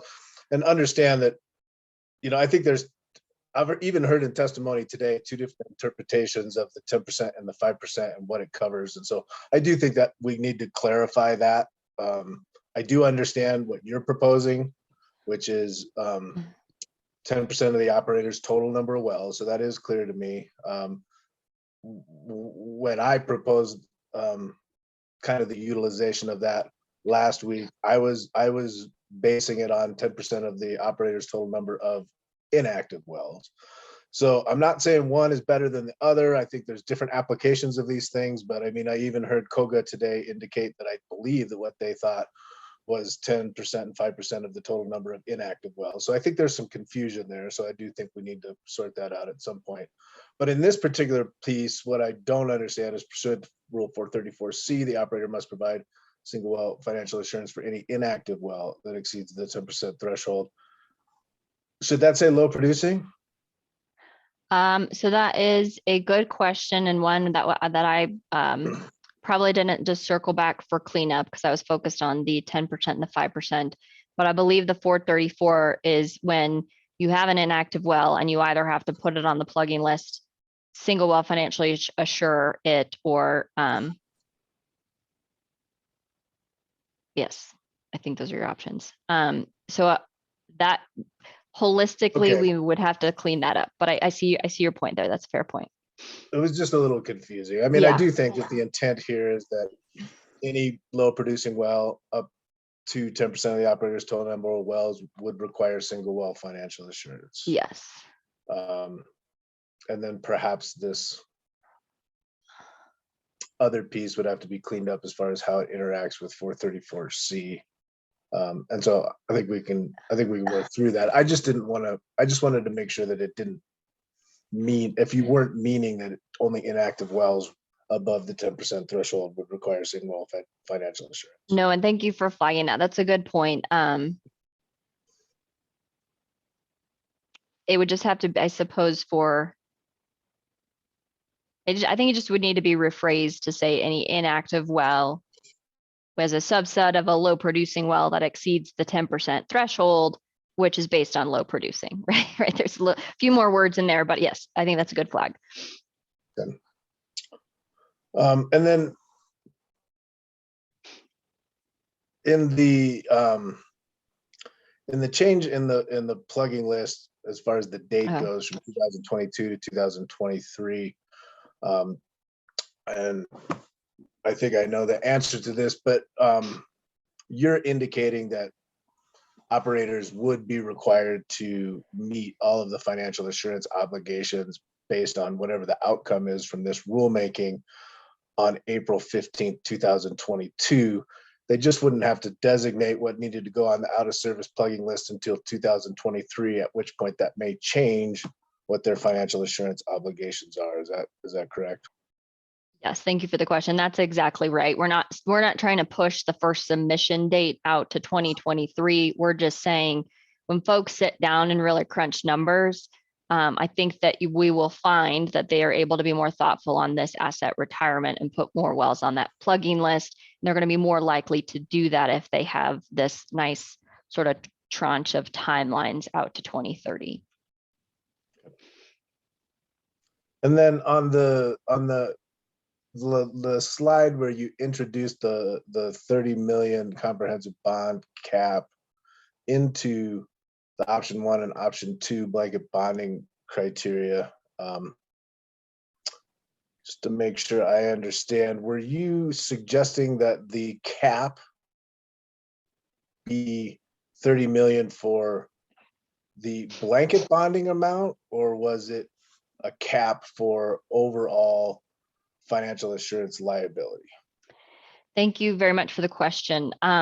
That is a point I wanted to have a discussion on, and I'm glad you picked up on it. The way I have drafted this is that it is a cap on blanket bonds, right? So as we all know, what follows this section is your requirement to bond up at the 10 and the 5%. So as it currently reads, your cap is on the blanket bond, but you would still have to bond up on your low producing wells that exceed the 5 and the 10%. That was intentional, which is also why I think that 30 million makes sense here, because it's not a hard 30 that's the last bond you'll see posted. Folks will bond up on their low producing, but it sets a semblance of, for blanket, this is what we think is reasonable. And then as far as transfers go, assuming that, well, let's take your proposal of utilizing inactive wells. Well, let's take a step back and say that there's no bolt-on, so there's just transfers, and transfers get absorbed into the option structure. And I mean, it seems to me in order for that to work, it would be necessary to reevaluate the portfolio of a particular operator after a transfer to ensure that that operator continues to be in the appropriate tier based on whatever the portfolio or whatever the structure, whatever the metrics are of the wells that were transferred. Does that make sense? Irregardless of what tier you're in. Yes, let me make sure I understand the question. You're like setting this aside. Let's suggest there's no bolt-ons. Your question is, upon transfer, before transfer, we are looking at whether buyer with this new set of assets that it's purchasing, how that affects its portfolio, and whether maybe it's an operator 1 that drops them into option 2 and they have to redo all their numbers. Yes, that is how I see that happen. So you wouldn't have to wait till the end of the annual cycle. That would be upon that kind of within that yeah, transfer, right? Yeah, that was required under at least that's how I read 218. And you all get to approve that form and get yourself comfortable whether buyer has the appropriate financial assurance in place. Thank you. I don't think I have any further questions right now. I appreciate the depth of the information that you've provided. Thank you for your questions.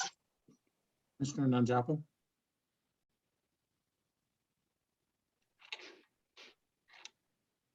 Thank you.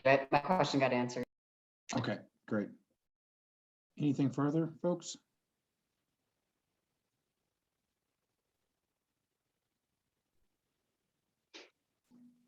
All right, a lot of good detailed information. Commissioner Nanjapel now does have a question.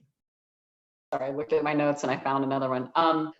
So I just was curious on the, to Commissioner Messer's question about the blanket bonds, the cap on the blanket bonds. So you are saying, I just want to make sure that I was totally clear on this, that it would be the cap on the blanket bond up to 30 million for any blanket, but that doesn't exclude or doesn't count any single well financial assurance that might be required for low producing or inactive wells that kind of exceed the threshold. Is that That's correct? correct. That is correct. Yes. Okay, so in some instances, we're talking about potentially another several $100,000 or million, potentially another couple $1 million in certain instances. Is that true? So the That is $30 correct. million, there's comfort with going beyond that in these sort of inactive or low producing well excess scenarios. I think comfort's a generous term in this context, but there's an understanding of what the commission wants. Okay. Okay. All right. Thank you. Well, thank you very much for the presentation. I also want to thank you for the sort of summary of current state versus potential future state. I thought that was a really helpful slide for everyone to get their hands around what it is that's being contemplated. And that was a lot of work, and I appreciate that. Could you make sure you get your slides over to us? There's a lot of information I know we're going to be wanting to look at over the weekend. Of course, thank you. So I was just going to say thank you. No problem. Thanks again. Commissioners, I think we'll try to take one or two more before we take our afternoon break. Harris is next for approximately 7 minutes, I think. And Mr. Chair, CARES now has 9 minutes. They received an additional few minutes from Mr. Wynn's coalition. Okay. Good afternoon, Ms. Hill. Good afternoon, and I would like to request that any additional time I have be ceded back to Mr. Wynn with Garfield County. Let me just pull up my screen real quick.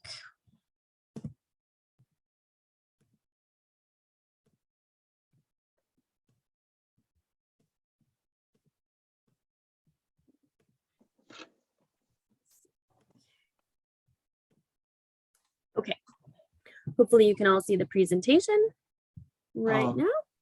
Oh, yes, now we can see it. Perfect. Thank you, commissioners. I'm Holly Hill with CARES. I'm the regulatory manager.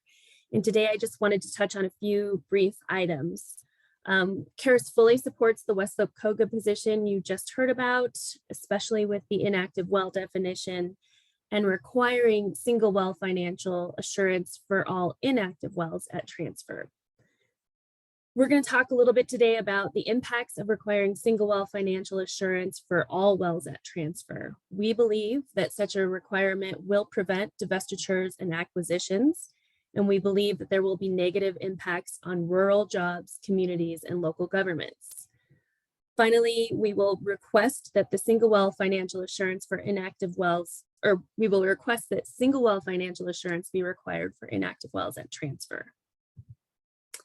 Okay, so this is kind of a busy slide, but I want to walk you all through an example that if the Encana acquisition that CARES acquired in 2017 had occurred with the current rulemaking outset, that we would have some things we'd really need to consider. And there are two reasons I'm bringing this up as an example. One, this acquisition for CARES was very big deal. This moved their bottom line significantly and took them from being a moderately sized operator to a large operator. And two, I was at Encana at the time of the divestiture of the Piceance Basin and the DJ Basin. And I have firsthand knowledge that Encana was reallocating their capital to their Permian and Eagle Ford assets, largely in Texas. So this was an operator that no longer wanted to continue operating in Colorado.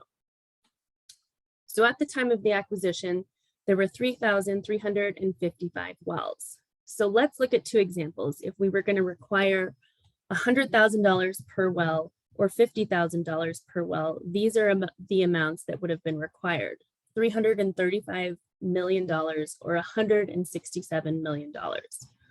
So let's walk through. Is there a surety market for these amounts? Let's say there is. An example that we're going to provide today is based on a 2% premium and a cash collateral amount of 25% that the surety company would require at the time you acquire the bond. 25% seems really high, but we learned last week from one of our bonding agents that we've historically bonded through that if we would request any further bonding with this company, they are going to require 25% cash collateral. So this is the amount it would, these are the amounts out the door at $100,000 per well. We would be paying $6 million annually for our premium. Again, this is cash. This is capital we take out of funds, and approximately $83 million as a cash collateral to post. For $50,000 per well, single well financial assurance, we would owe $3 million annually and roughly $41 million cash collateral. We think this is a really good example to show that if there is a requirement to full cost bond on single well financial assurance, that acquisitions and divestitures will not likely occur. And we think that's very concerning. So if there isn't a surety in market for these amounts, you could potentially have 3,350 wells, 55 wells orphaned because this operator no longer wanted to operate in the state of Colorado. Let's talk about impact on rural jobs and communities using this Encana acquisition. So at the time of the acquisition, I think there were 120 employees that were retained in the parachute office, but we're going to use today's example with the employees we've retained.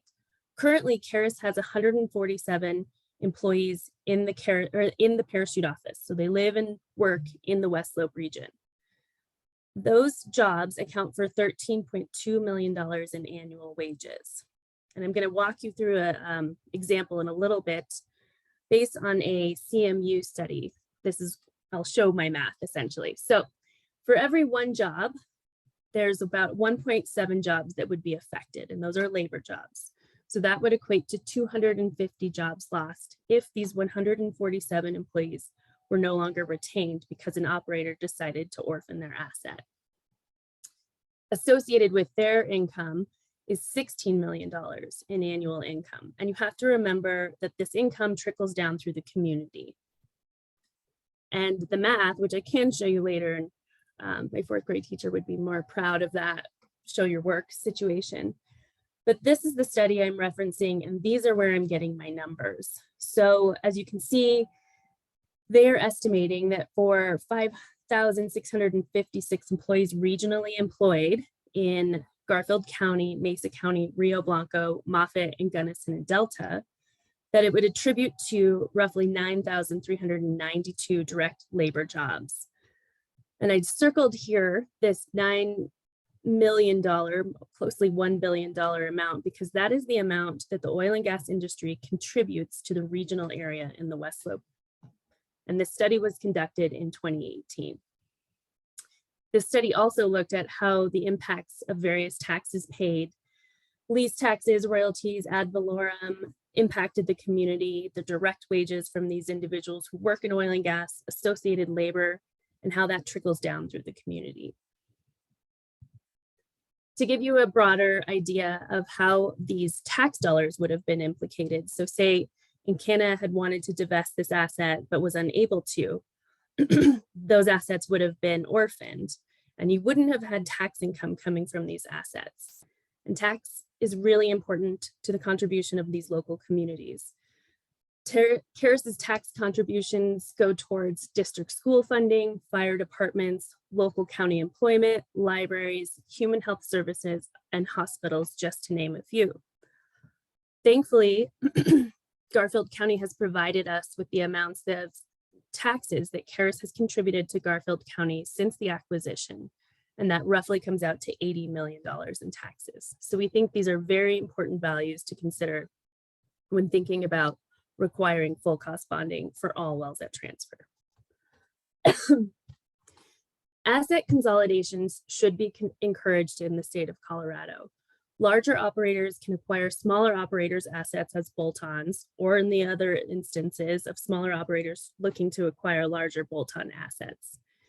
This allows for operational efficiencies. You have an operator who wants to be in this asset, to stay in the state, and you can ensure that these operators are going to be proactively looking after their liabilities. Therefore, to encourage responsible operators to continue to inquire and improve upon the existing oil and gas facilities in Colorado, Karis requests that the commission revise Rule 218 little b5a to only require single well financial assurance for inactive wells at transfer. And that concludes my presentation. I will welcome questions. Thank you very much. Do folks have questions? Commissioner McGowan? Thank you, Ms. Hill, and thank you for sharing your information today. I wonder if you could talk a little bit about why inactive wells might get traded and how often that occurs. So largely speaking, in the context of this Encana acquisition that Karis took on, usually it's a whole asset that an operator is looking to potentially divest of. So an operator will take the whole kit and caboodle. So you've got, brand new wells, you have low producing wells, and you have inactive wells. You take on the whole asset. So that's typically what would happen in a larger transfer. Some other instances I could see is that there might be a smaller operator who's really interested in those inactive wells to recomplete and rework and put them back online, whereas potentially the operator that currently operates them doesn't see that value. So there is a different business model that could make inactive wells attractive.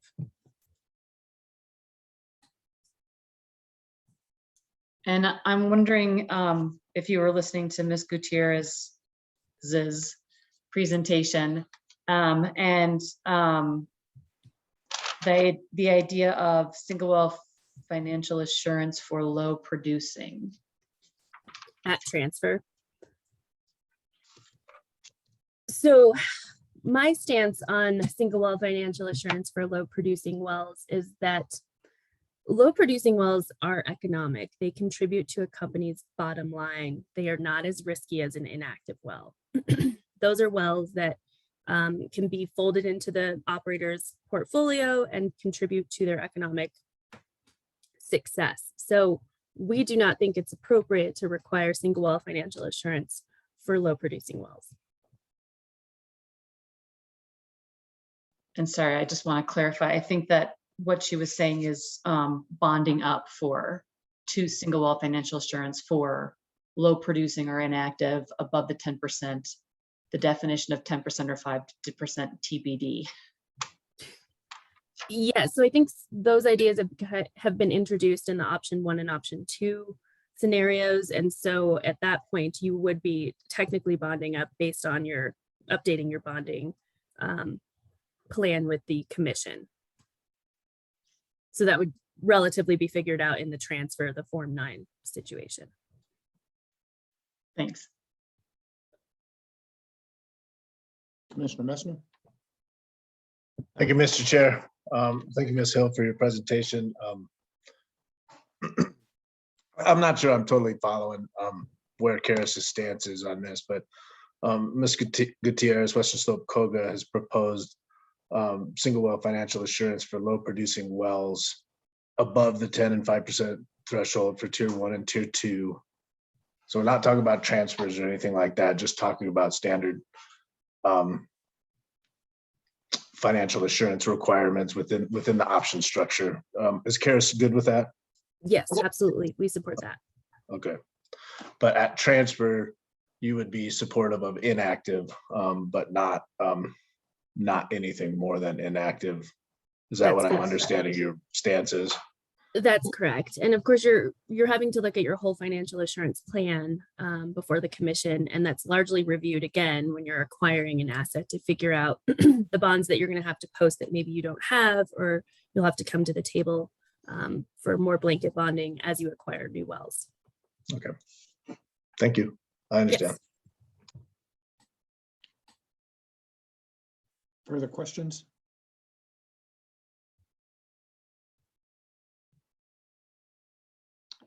Well, great. Thank you very much, Ms. Hill. Thanks for providing some real world, business analysis around this. It's helpful to us as we think through these issues. Thank you. And thank you for the questions. I appreciate it. All right, let's take up one more Terra Energy Partners, 5 minutes, and then we would take our afternoon break, I believe.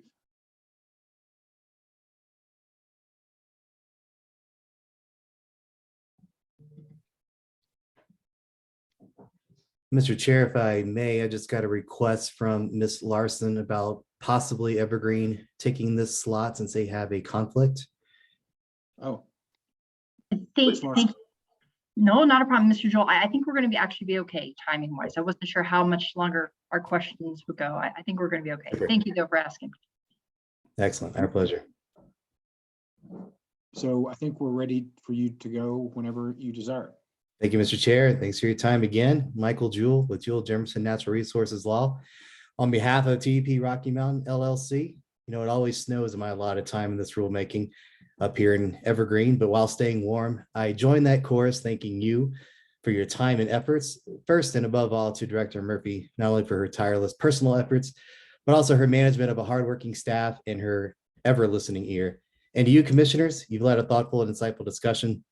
Regardless of who is going to brand themselves as winners or losers, after we conclude, we believe your diligence will certainly be well noted. Thank you for that. I want to offer 5 quick notes in my remaining 4 minutes and change, going from most critical to fully complementary. So first, on transfers, I can't add much that would be novel that you haven't heard already, but we want to make one request for clarification around 218B5A, which currently states that single well financial assurance for all wells subject to any transfer after April 15th of this year. You know, I'd like to presume that Forms 5 submitted in advance of this date would be taken in the rules at the time, but despite your staff's excellent work and diligence, there is a backlog against what we normally expect for approval on these turnaround times. You couple that with the language that says subject to any transfer, we request that this ambiguity be lifted.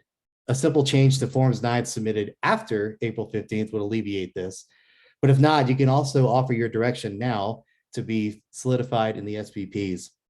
This type of clarity will represent a clean slate, a crisp break between the rule requirements, and would only continue a core value of clear expectations that make compliance simple. Secondly, on the orphan well fee, you know, Tara agrees that the per well annual fee is the most elegant and easiest to administer. But as the operator holding the most wells in the state, though, we speak from a position of experience that at some point, the elegance of this problem is not without an equities issue, since large operators like TEP present the lowest risk of orphaning wells. To keep it simple, a lower amount could be proposed, but probably a more palatable suggestion would be to lower the ceiling of wells that have this orphan well fee attached to it, and then also excluding federal wells, since that's already covered by BLM jurisdiction, and as you heard from West Slope COGA, a separate funding source. This mitigates any extreme underwriting, which leads to disproportionate subsidizing of a fund that, even if ever used, would clean up responsibilities of those who didn't bear the brunt to begin with. But this is fundamentally a regressive conversation. We are more excited to focus on the future and innovation and not get stuck on a potential future look back risk of bad operators.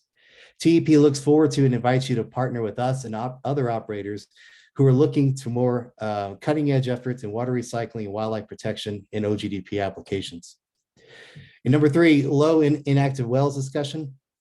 We continue to believe there's a failure to understand the critical legal roots about a low producing well.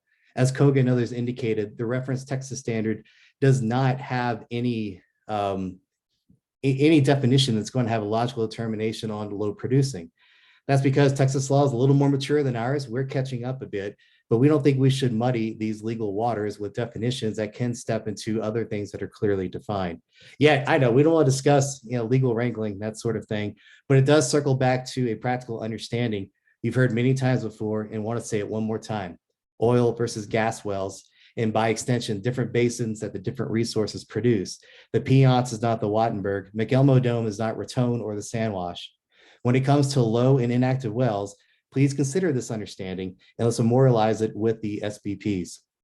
We agree with COGA, West Slope COGA, and the Noble Group that inactive wells should return to 0. That definition should be 0.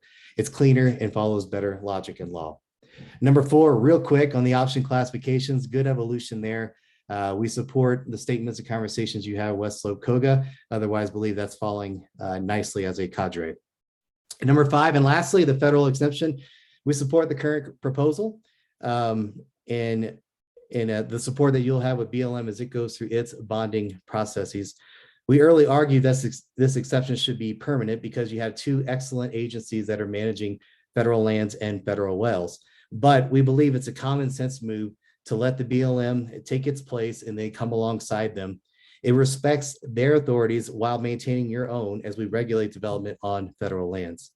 This collaboration also supports our internal work to revise and memorialize a new MOU with COGCC so that we continue that good work hand in hand with BLM with your jurisdiction. Thank you for considering this approach, and TEP asks you keep this in place, this language in place while supporting our efforts with BLM. And I'll conclude my remarks. Thank you again for your time and consideration. Mr. Jewell, questions?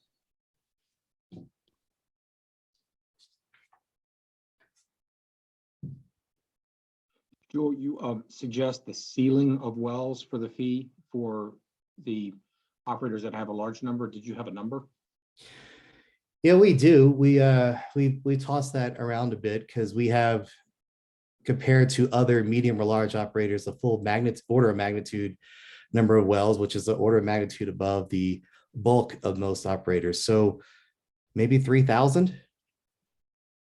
That would be a club of a small number of operators that would even hit that mark, but it would kind of cut off that extra subsidization that, again, would rarely see any offset to any risk for orphaning wells from those operators. Thank you for clarification on that point. Other questions?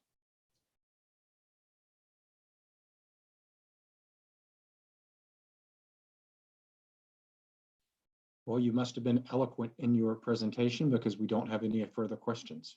Well, you're too kind. Thank you, sir. Very good. It is almost 2:30. Why don't we take a 10-minute break and return at 2:40? Give us about 12 minutes, and then we will start back up.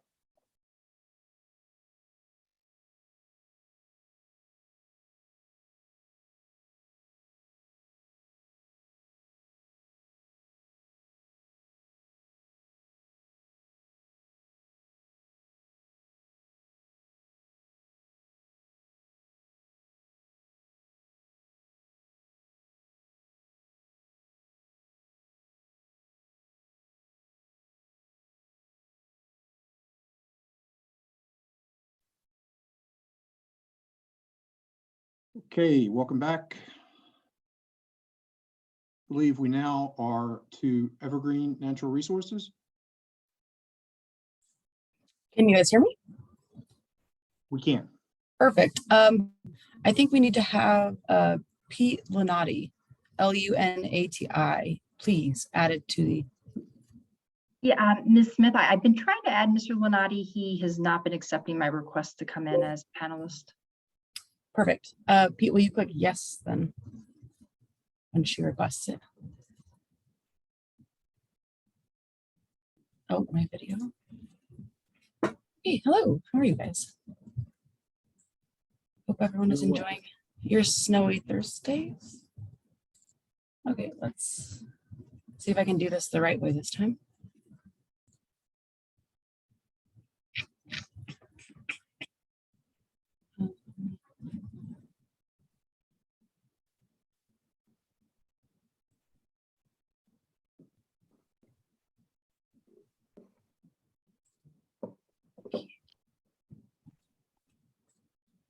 All right, it'll work.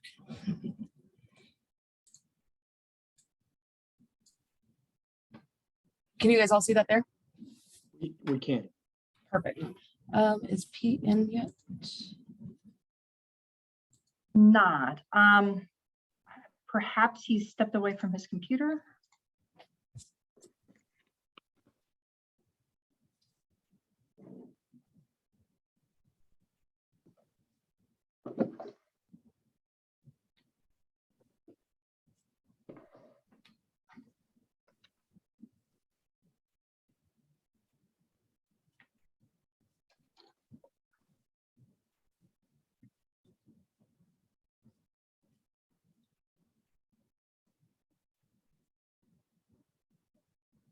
All right, let's see. Do you mind if we give him like 2 more minutes just to see if it works? He says he's at his computer.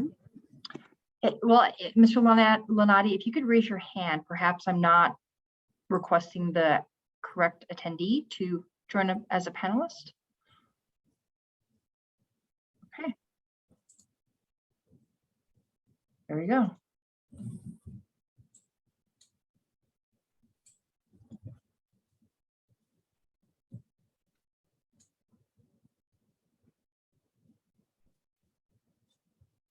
Were you able to find him? Apparently he's named BK. I wish I could. Well, that doesn't seem to be working either now. Mr. Lonati, if you could raise your hand again. What is your name on Zoom? It's PJL is his.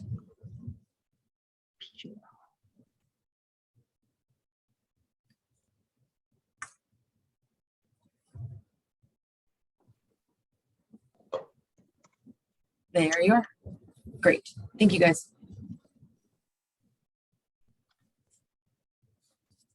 Perfect. Thank you, Mimi. Really appreciate it.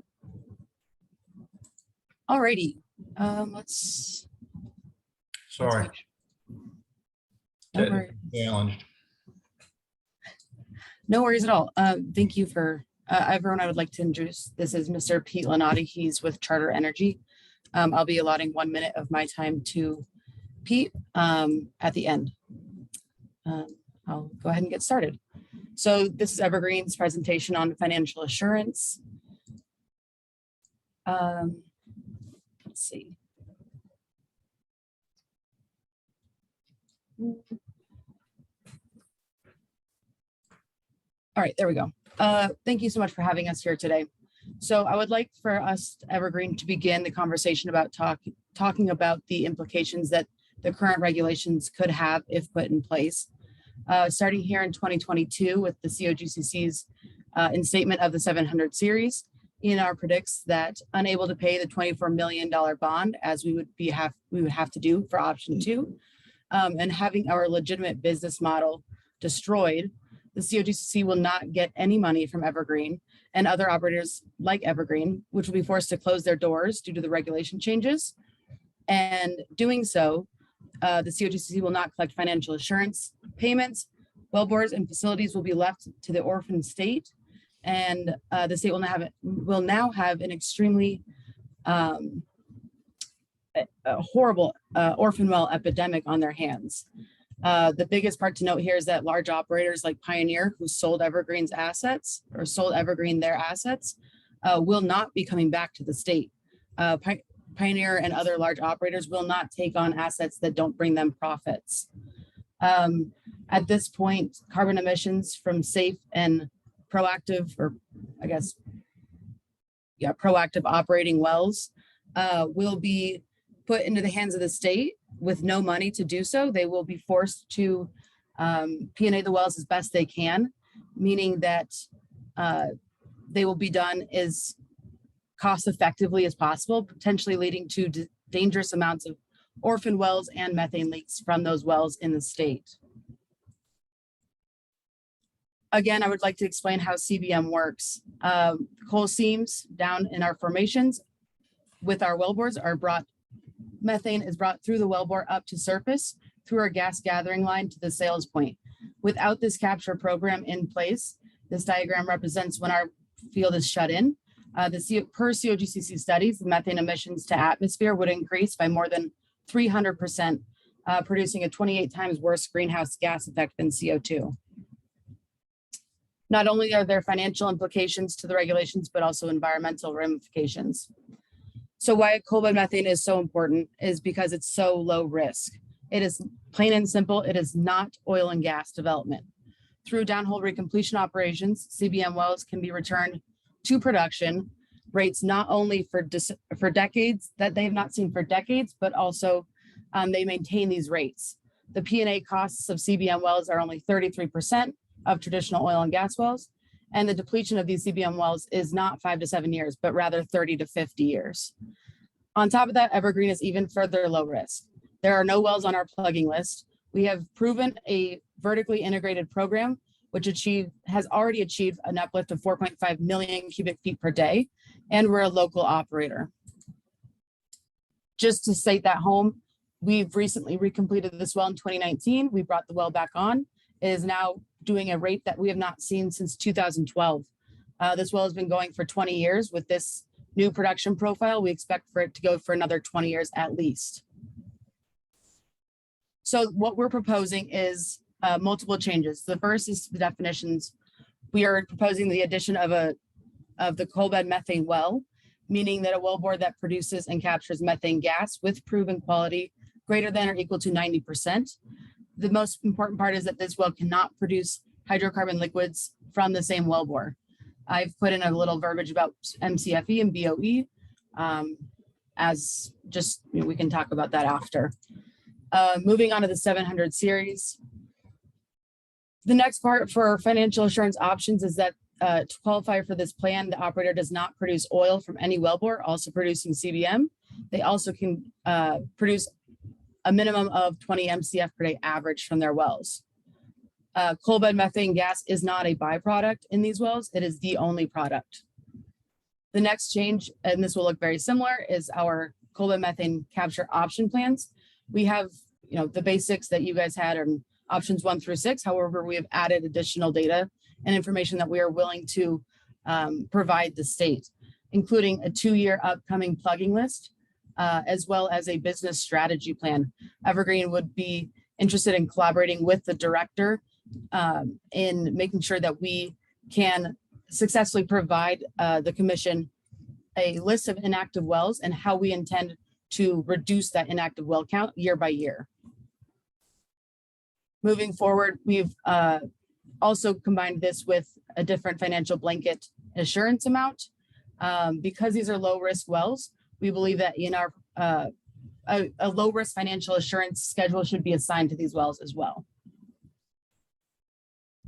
Last but not least, with the low risk that even low producing wells are in this basin, we believe that inactive wells should be covered under that blanket bond, because we can prove through our strategy and our business plan that there's intent for us to get them back on production, that they are not low risk. They are the same amount of risk as any other well, meaning that they would be able to be covered.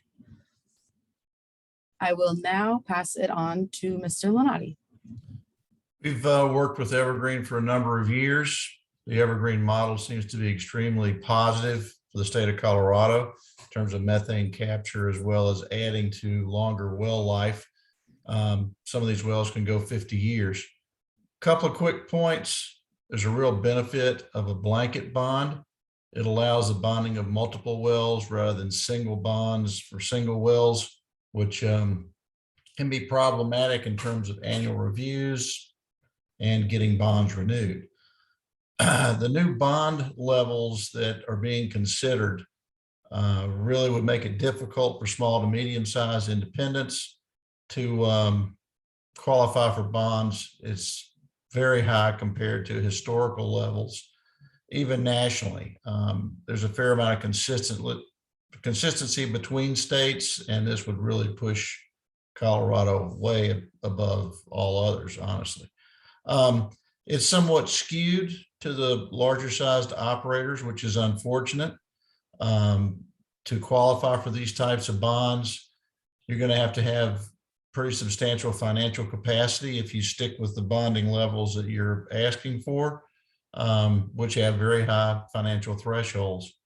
Bonding insurers have already confirmed to the group that these bonds will have to be collateralized, which means you would have to put up letters of credit for the amount of the bond, and that will be difficult to impossible for a lot of operators to really obtain even letters of credits to do that. And recent events have really impacted the insurance world, COVID-19 just being a small part of it, but from a bonding perspective, that's restricted insurers even more. Not a good report from the insurance industry relative to this subject. Great. Thank you. Mackenzie, back to you. Mackenzie, you're muted. Thank you. I believe that's it for us, but I appreciate your time, and I do look forward to discussing more the options of adding coal bed methane wells and really distinguishing the difference between an oil and gas well and a coal bed methane well, because they are very different. Okay, thank you for the presentation. Commissioners, are there questions? Commissioner McGowan. Thank you, Mr. Chair. And thank you, Ms. Smith. And sorry, Pete, I forgot your last name. No problem. Lenati. Lenati. So are you envisioning like an option 7, which is for coal bed methane wells? Yes, ma'am. Sorry, you went through it really fast. I'm wondering if you could kind of go back to what you're proposing and how you came up with your numbers. Absolutely. So after the definition, what we're proposing for financial assurance is an option 7, exactly. So CBM methane capture option, this option applies specifically for operators with wells that operate only coal bed methane gas and produce only coal bed methane gas, meaning that there is no oil produced from these same well bores. As we all know, oil can be produced as a product with methane gas as a byproduct in, the DJ Basin, for example. That's not this. These are wells that only produce coal bed methane. And so an option that is specific to that is required, because if you leave it up to option 5, where you're not regulating coal bed methane wells, there's going to be a handful of different options for each CBM operator. This is a whole different entity, and it deserves to be treated as such. Okay, so can you explain to me why you think the 20 MCF per average well is an appropriate level to set option 7 at? Absolutely. So essentially what we found is that our average daily production is anywhere from 30 to 40 MCF per day per well. What that means, though, is that even our very low risk operating structure right now, it would allow for, say, winter events that happen, or low gas prices, or whatever the scenario is that does not allow us to put a rig on every single well like we have been in the past 2 years. We've been very fortunate. But in that off case, 20 MCF per day per well is still a number that allows us to operate, profitably. So that to us still means that we are not a low risk. We have the business strategy that will continue to propel us to the next year. Thank you. And can you remind me how much? Mackenzie, I think Mackenzie keyed on it. I'll add just one thing, that 20 MCF day is any of these numbers thrown out, there's a certain arbitrariness to them, but for a group that has a couple thousand wells like Evergreen does, 20 MCF a day, would be 40 million cubic feet a day of sales. So, I mean, anything, a producer that's producing 40 million cubic feet a day is definitely low risk. And we were trying to keep this. That number was just designed to keep it in the low risk category. Can certainly rationalize and justify a much lower number, Commissioner.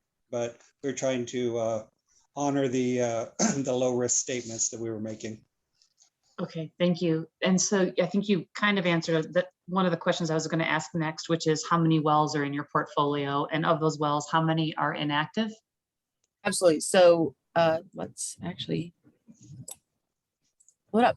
We have 2,400, roughly, give or take, wells in our portfolio with, by the current definition of inactive, meaning that it produces less than 1 MCF per day.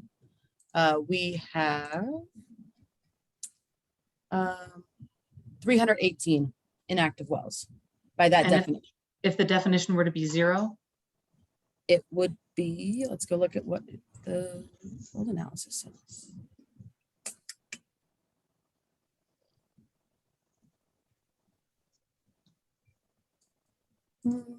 I will get you that number. I have it here somewhere. I just cannot seem to locate it. Okay, and so I have to apologize here. I'm trying to figure out, like, if your option 7, are you a blanket bond like an option 1 or an option 2, and therefore are you also suggesting the kind of the 10% or 5% inactive, depending on how we define it and how it's applied would also apply to this option 7?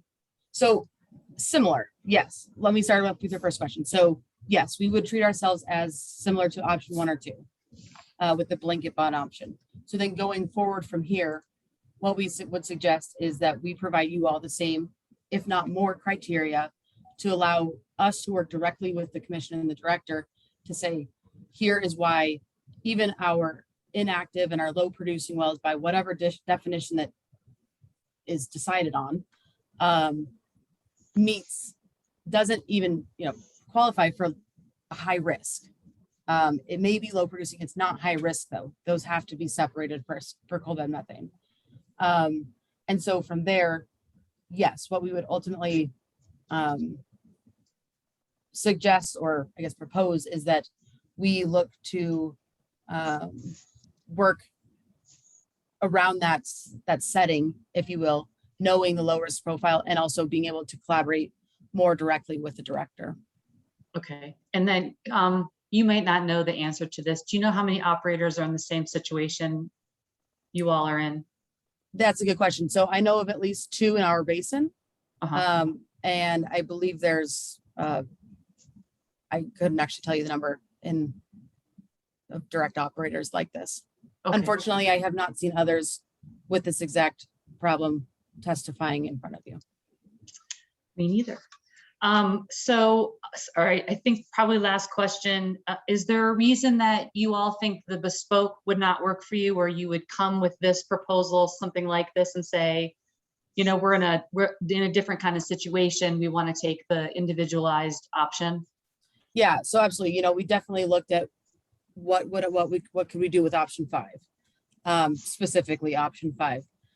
However, we don't feel that option 5 is suitable for coal bed methane because it is, in school, let me just take it back. In school, you learn about oil and gas wells, you learn about oil, gas, and water wells, and you learn about coal bed methane wells. They are 3 separate entities. And even in school, from the basics, they've never been treated as one and the same. Their production profiles are different. The way that you engineer them, finance them, everything about them is different because when you expect to get the gas is different in every single profile. So ultimately, that being said, we cannot rely on an option 5 for Evergreen because we cannot, essentially what you're saying is that you're going to leave every CBM operator up to their own individualized plan. And there's at least 2 in my basin. I know of other basins in the state as well. And this deserves to be treated as another entity just as it is. Coal bed methane is different than oil and gas. Okay, thank you. And then wondering why, I don't know if you're considering, I don't know if this, what you have up is a tier 1 kind of operator. Sorry, we're just like, we have so many things here. So for the option 1, the financial assurance amounts, for the 0 to 50, blah, blah, blah, start at 12K, go down to 1,500. And this option 2 is 18K down to 8. And these are now yet a new set of numbers. Wondering why you didn't choose something that was already put forth, either in what we're calling the Mesner model or what have you. You can name it probably model like AAA by now, given all the different executions of it. However, what we found is that our P&A costs are much lower. Let me get to it. Our P&A costs are 33% of a normal oil and gas well, meaning, the bondage amount that we need to put up for that well, it should be 33%, if not lower, because the production profiles of these aren't, 5 to 7 years. This well has another 20 years left to it. So the amount of risk is directly associated to the dollar number that comes in each of those different, AAA tier, whatever version we're on. And these are such low risk wells, and they're, majority of them are less than 3,000 feet. They've been around for 20 years and they will continue to be around for the next 20 years. That's what we believe justified the new set of numbers. Thank you. So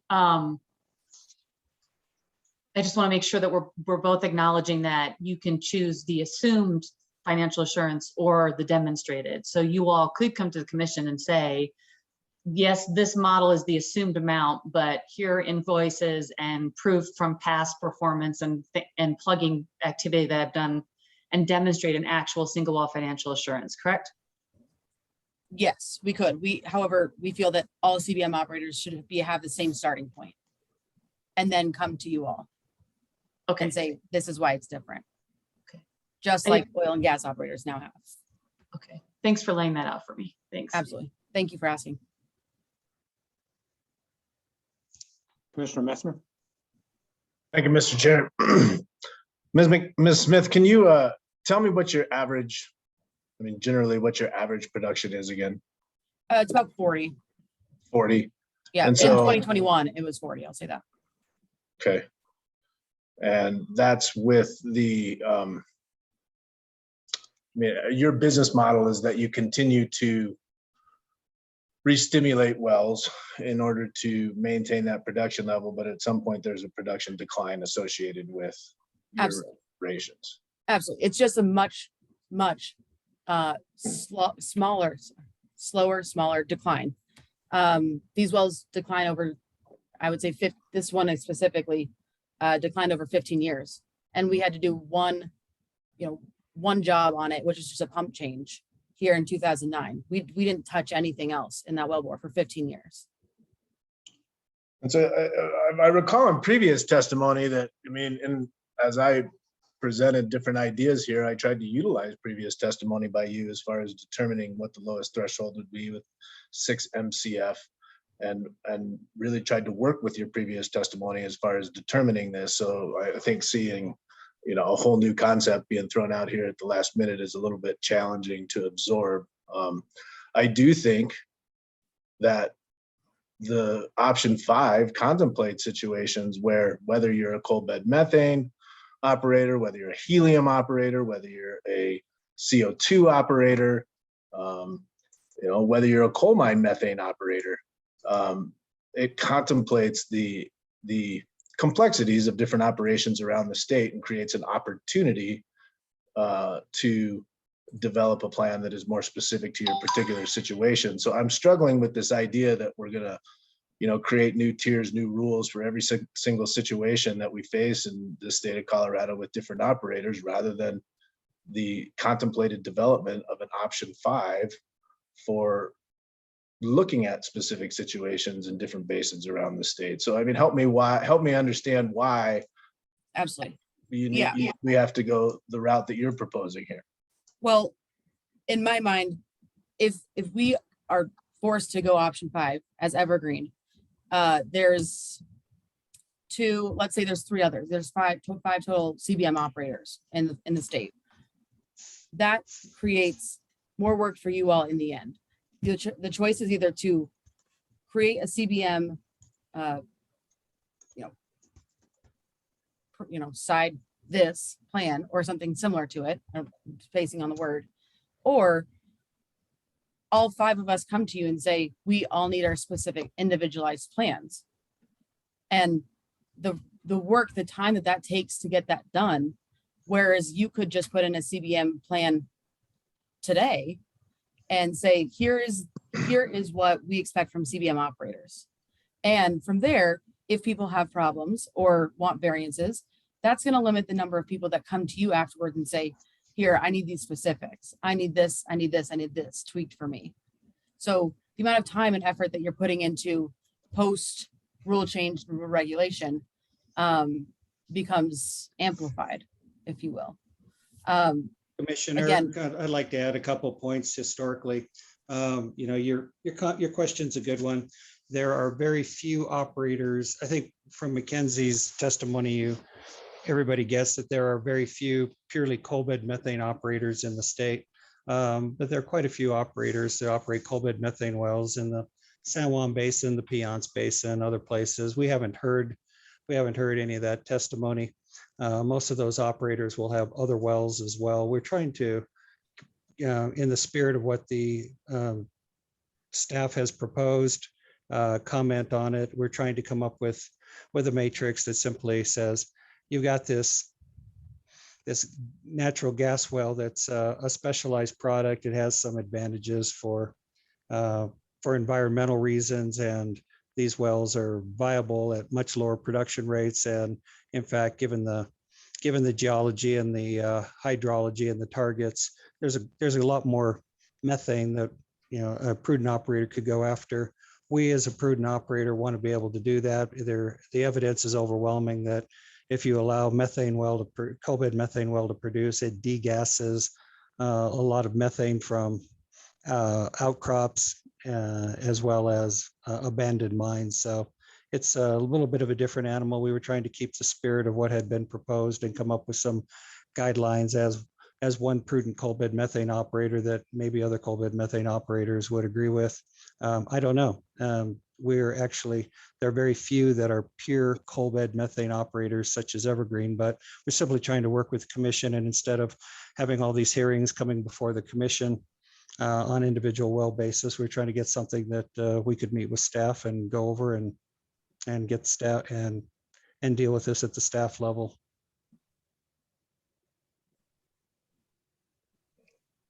All right, thank you. No, thank you for your interest in asking. Commissioner Najapa. Thank you, Mr. Chair, and thank you all for your testimony. I kind of along these same lines, I'm also wondering about the other options that are already on the table.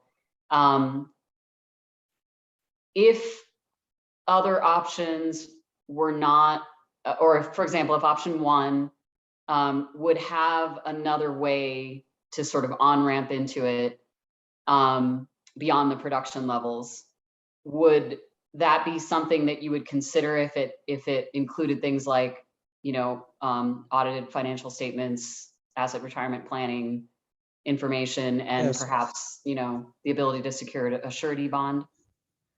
Certainly, and I think the staff will support that. We are very willing to sit down with them and work on these things that would be helpful, and we'll continue to make that offer and appreciate all the meetings we have had with staff. We feel very, very strongly, though, that the blanket bonding is an opportunity that perhaps the commissioner, and with Mr. Lunati on the line, I'd like him to chime in, but blanket bonding represents a level of financial assurance that I don't think the commissioners may not have appreciated, because in order to get one of these blanket bonds, an operator has to go to the insurance company, the bonding agent, and demonstrate all of the very same things you're asking for in order to get that underwriter to write that bond and take that risk. So they're doing the heavy lifting for you and for the state. You can't get that blanket bond unless you do pretty much all of these things, and Mr. Lunati can certainly comment on that more broadly around the country. That's correct. The bonding underwriter wants to see your financials, your business plan, your projected revenues, projections on commodity price. It's a somewhat onerous process, and this goes on annually.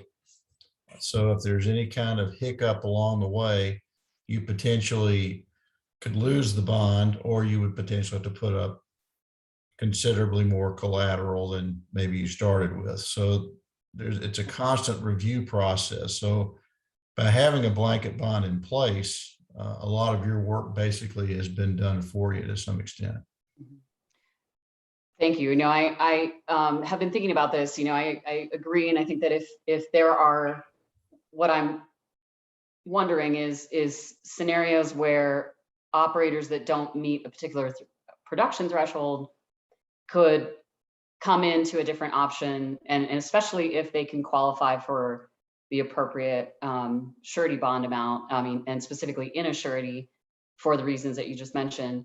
So I'm wondering then, you gave some different levels here, and I kind of share some of the concerns raised by Commissioner Messner that, if we're creating something specific for CBM, what if there are other things, down the line? We already have, helium that's out there. do we need to have different considerations for all these different things? Or is there another way that beyond the individualized plan that we could, create a way for you to move into a different option? So with that question, I guess, what if with the bonding levels that are already proposed in option 1, would those work for you if you were able to on-ramp into option 1? Well, so The answer is probably, and we would look for any on-ramps. We just want to get on the record here that CBM is lower risk than other oil and gas activity that is in the minds of people. And but if there is an on-ramp to that sort of tier 1 that specifically considers coal bed methane, why not? I mean, we're not trying to complicate things. We were actually trying to work within your framework. And if you'd like us to work within that in a different way, we'd be happy to sit down with staff and or the commissioners and kick ideas around how that might work and what would be practical. Okay. And I think you may have mentioned already, but how many wells do you currently operate in Evergreen? just over 2,400. Okay. 2456, I think is the number. Okay. So you would be in the currently drafted version, you'd be in the 1,500 per well category. Correct. And that would be, you could manage that if there was an on-ramp to If we the were, surety bond. Mhm. if there's an on-ramp to tier 1, Mhm. which our production threshold does not meet tier 1. But this is what I'm saying. If there But was a if- different way to on-ramp into Right. apart Yes. from production. As it's currently defined, it doesn't. We think we Yes. strongly support that concept. So thank you. Okay. Thank you.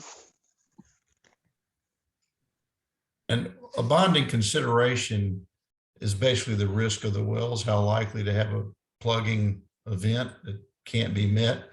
And if you look at the production life of these wells, 30 to 50 years, their lower plugging costs, that's dramatically different metric than a 5 to 7 year traditional, vertical gas well. So the bonding people look at that as well, but they look heavily on the company's financials and their business plan and their ability to certify their financial statement.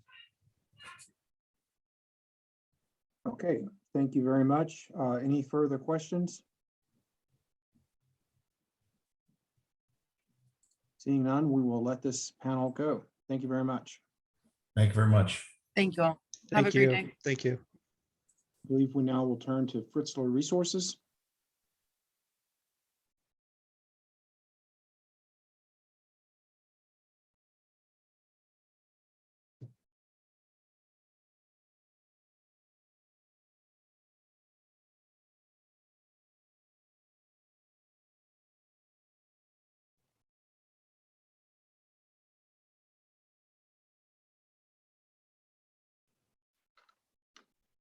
Okay, it looks like I'm unmuted. We can hear you, Mr. Fritzler. Okay, thank you. I'm sorry, I'm still a shadow.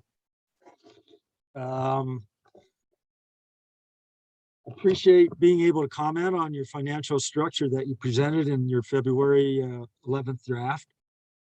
As a small operator, the following issues, as usual, come down to the inactive well definition, low producer well definitions, and the tier structures with the numerous financial assurance options available.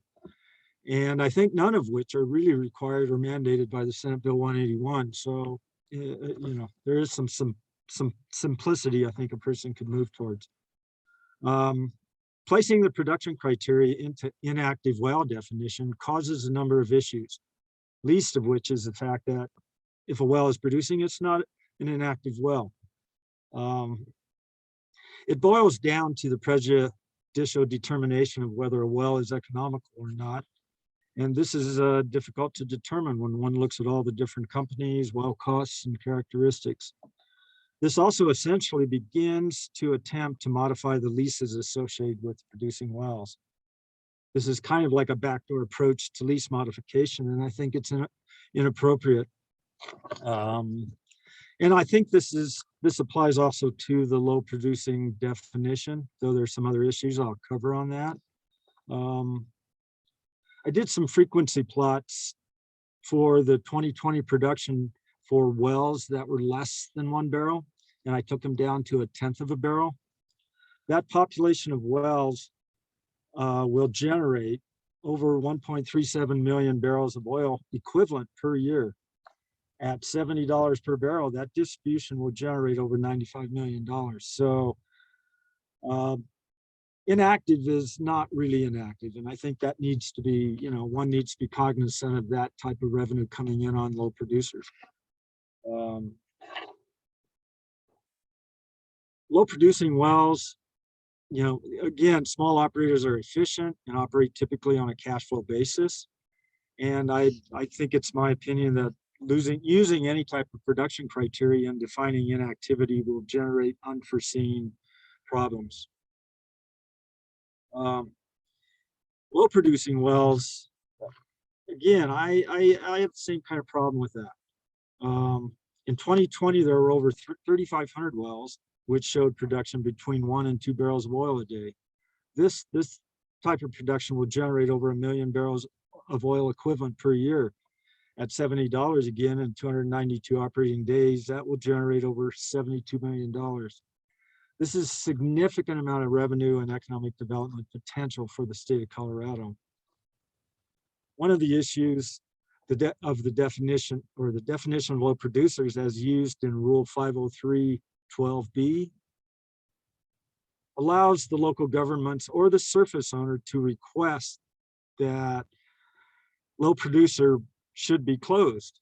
And of course, there's a lot of caveats to that, but I think using low producing as a criteria in that particular instance is not really necessary. I think you have enough criteria there to look at whether it's affecting health, welfare, or is dangerous to any sort.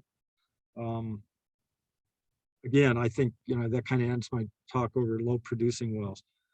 Again, the tier structure, the biggest problem I see that the small operators have is that the value of our assets will be significantly impacted and essentially reduces or effectively removes the opportunity to sell. Full cost bonding on all wells transferred is not appropriate. In general, the tier structure is penalizing the small operator. What we as a state are trying to do is backtrack through time and retroactively apply a new set of rules to a system which was developed under a different philosophy and with a different economic and social developmental needs.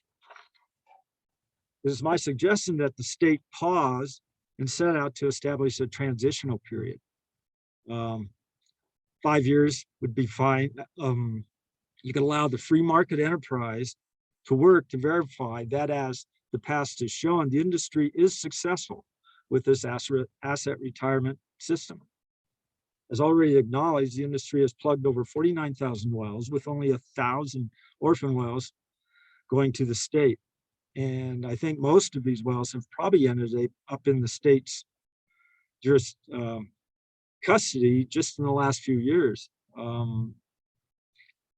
In summary, I think it's completely inappropriate to assume full cost bonding will improve the whole lot of us. Again, it will only destroy the small operator and reduce the resilience of the state in developing a reliable energy infrastructure. The current FA will effectively remove from the state the economic development which comes from a group of small independent companies, family owned, which have been efficient and economically viable. High FAs essentially remove from the economic equation the independent drive and creativity which is characteristic of any small business and is the backbone of our country. Again, I recommend a pause, which could be considered a transition phase to allow the state to effectively evaluate the effects of the new current rules and allow the industry time to adjust. Any questions? Commissioners, do we have questions? Commissioner McGowan? Yes. Thank you, Mr. Chair, and thank you, Mr. Futzler, for being here today. I'm wondering if you are open to sharing with me, looking at the current draft, what option your company would fit into? I am. I think we would probably move into the option 5. You know, we'd have to come in and tailor Okay. an option for discussion, and I'm not against that. I think it's, you know, it would be something I think we could work with. We as a company have plugged, when I look at what the commission has plugged between 2016 and 19, they plugged 10 wells. I mean, we've plugged as many wells as the commission did during that period of time.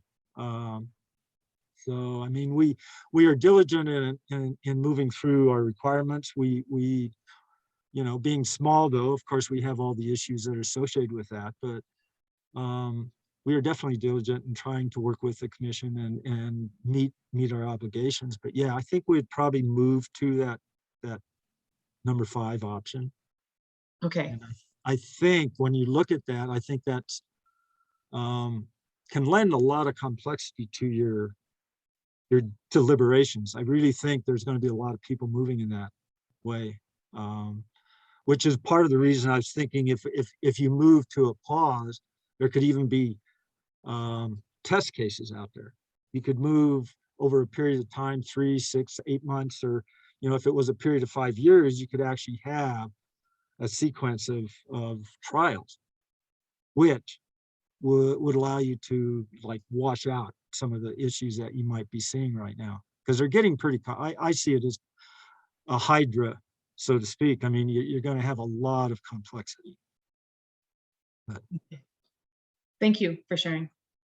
you're welcome. Yes. Commissioner Najapa has a question. Mr. Chair, and thank you very much, Mr. Fritzler.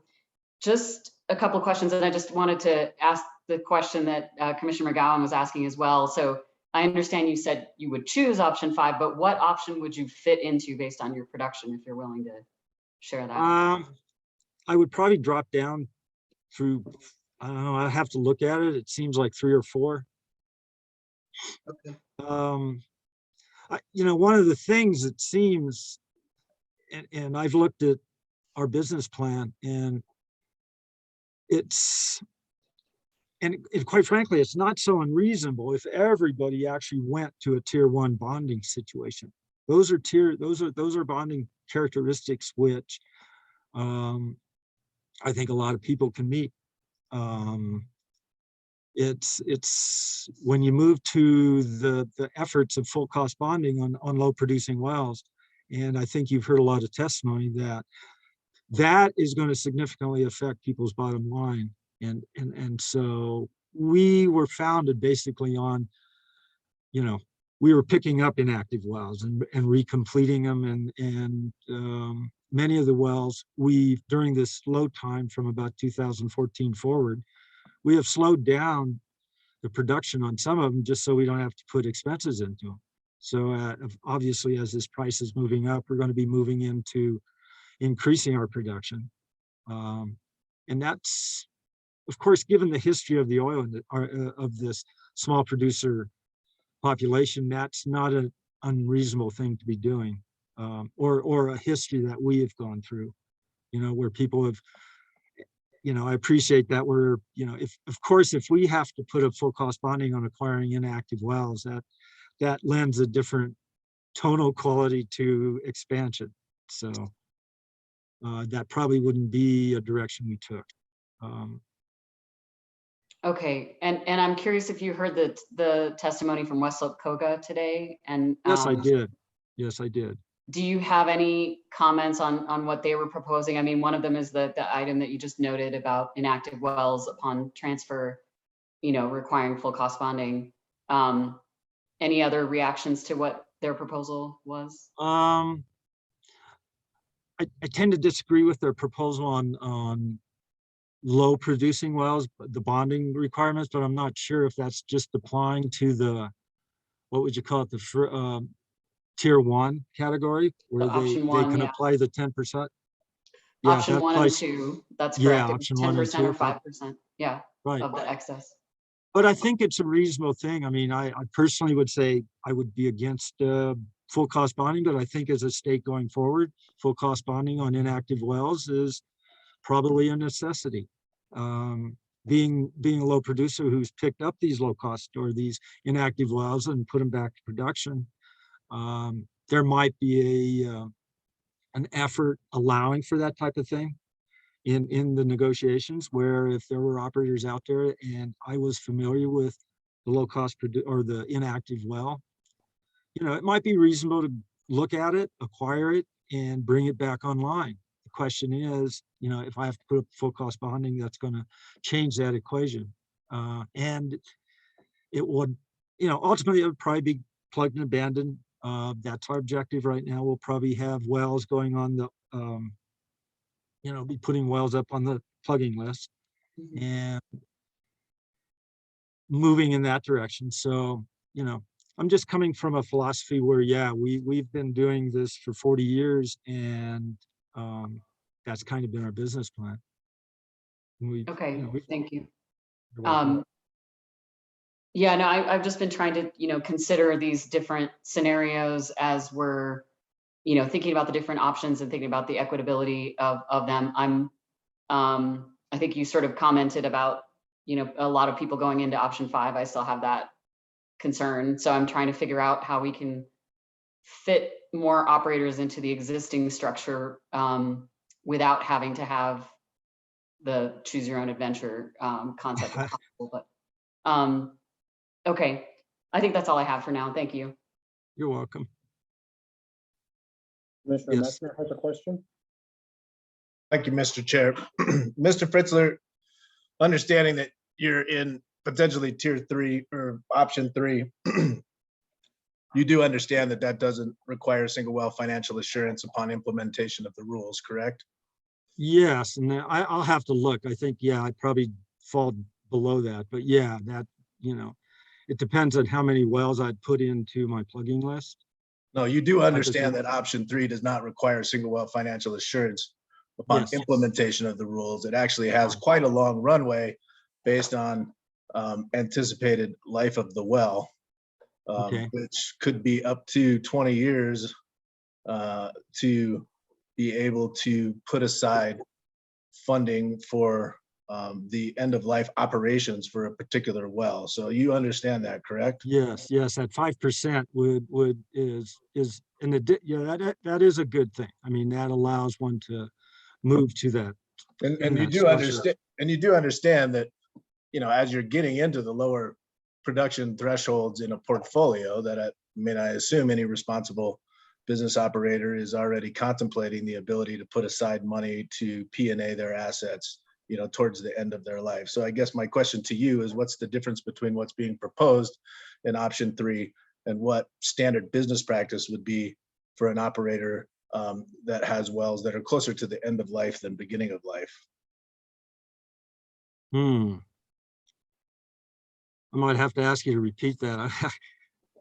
In defining going forward, see, we come from a 40-year history, which, I couldn't, if I could go back in time and acquire that 40 years of production, it would have been no problem going forward.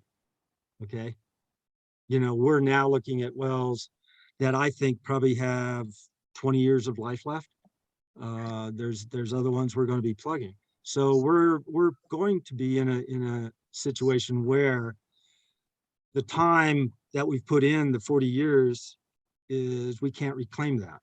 And I think that's, that's going to have to be worked with. So I don't know if that answers your question, but I think it kind of moves to this issue of reciprocity or moving back to grandfathering. Even though that's it's hard to move back to a grandfathered situation over a small period of time. That might allow smaller operators to, go forward 5 years out, giving them a little more time to assess the.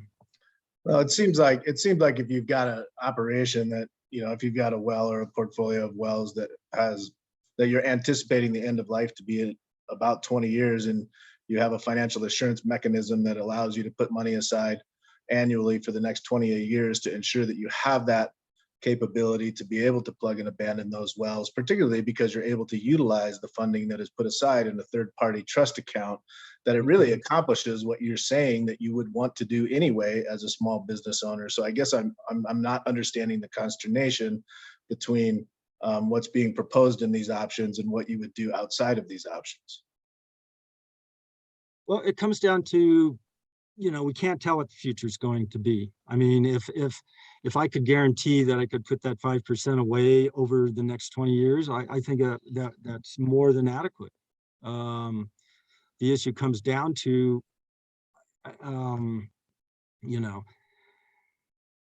is it fair? I mean, I look at the full cost bonding, say somebody who has 1,000 wells or say 3,000 wells. You move into that option one, and their well bonding is equivalent to what, $1,500 a well.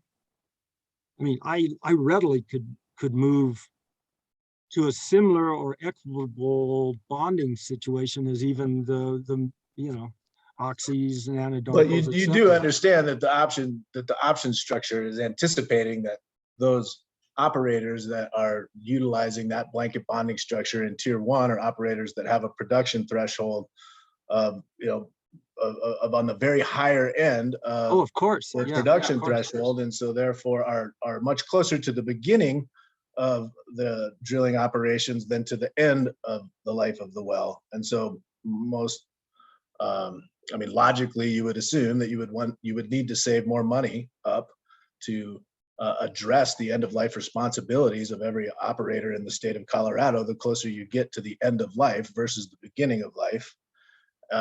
And so I think that's the point of the option structure, is that it just anticipates that as production values or production metrics go down, and you get closer to the end of the life of those wells. I'm not suggesting that any of the wells that you have are finished, but you're closer to the end than to the beginning, that it contemplates being able to develop a structure that you're able to put money aside in order to start to save up so that you have the funding available to do those end of life activities over a reasonable time frame.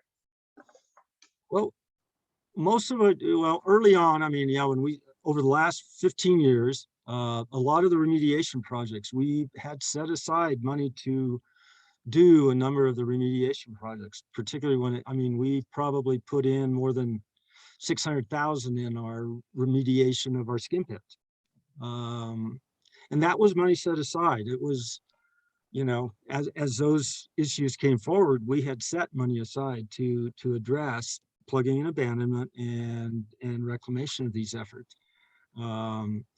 So we haven't, we've done that. It's now going forward, I think as you look at the risk, I think it really does penalize the smaller operator, even though, yes, the smaller operator may have production that's the end of the life, but there needs to be an equitable way to work with that, because the previous structure worked with that.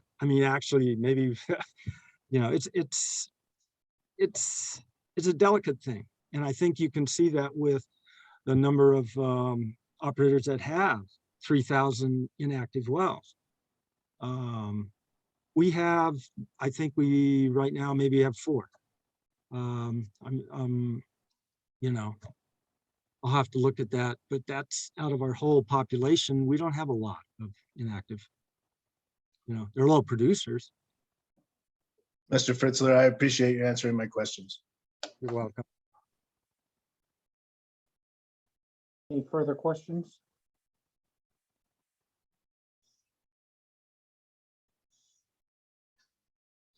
All right, I don't think I'm seeing any further questions. Thank you very much, Mr. Fritzler, for participating with us this afternoon. Thank you. I appreciate it. All right, going to keep plowing on, commissioners. We now will hear from the Western and Rural Local Government Coalition, as well as Garfield County.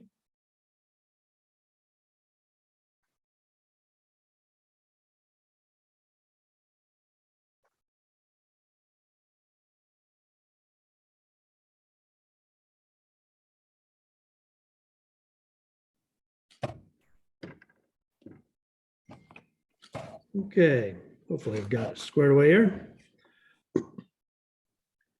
Good afternoon, commissioners. Hopefully you all can see and hear me all right. We can see and hear you just fine. Good to see you, Mr. Nguyen. Perfect, excellent. I'll try to be brief today.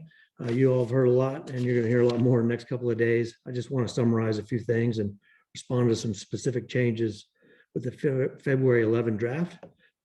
First topic I'd like to touch on is inactive wells. I just want to simply state that we support a simple and common sense definition that would also play out much more cleanly throughout the rules. The definition of inactive, if you look at dictionary, is inoperative or out of use.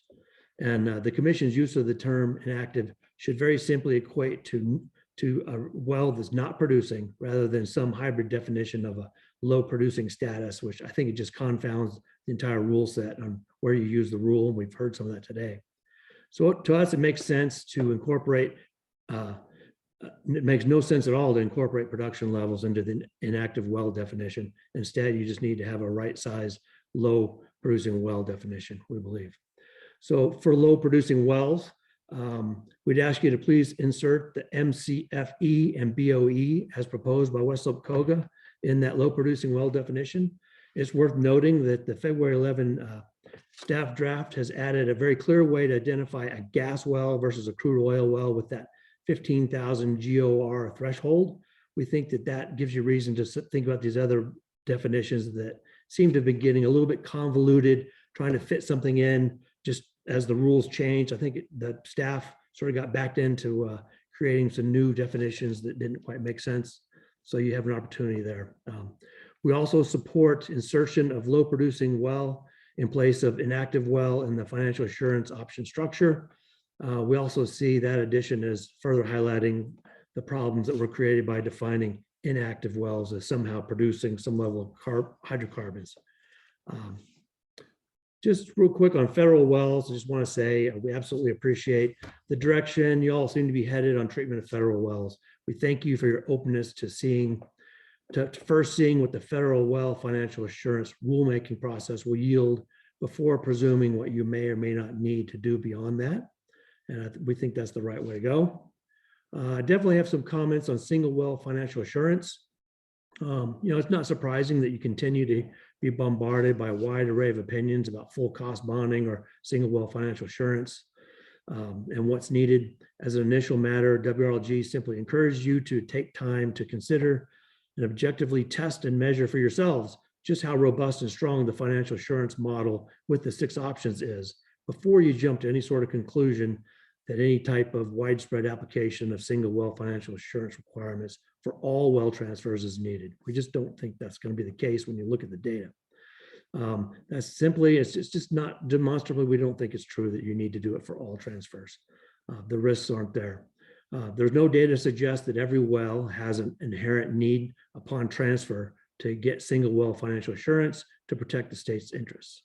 Our view is that single well financial assurance should be looked at as the opportunity to fill in known and not merely prospective gaps in the financial assurance options model and structure.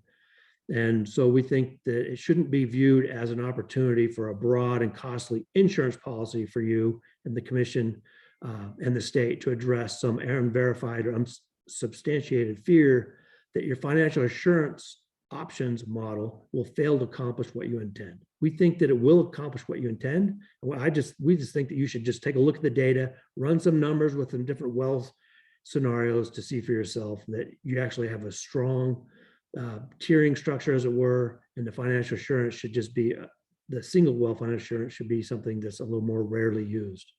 And especially for well transfers, it should be based on an understanding of a specific new risk that needs to be mitigated that your financial assurance options don't already address fully.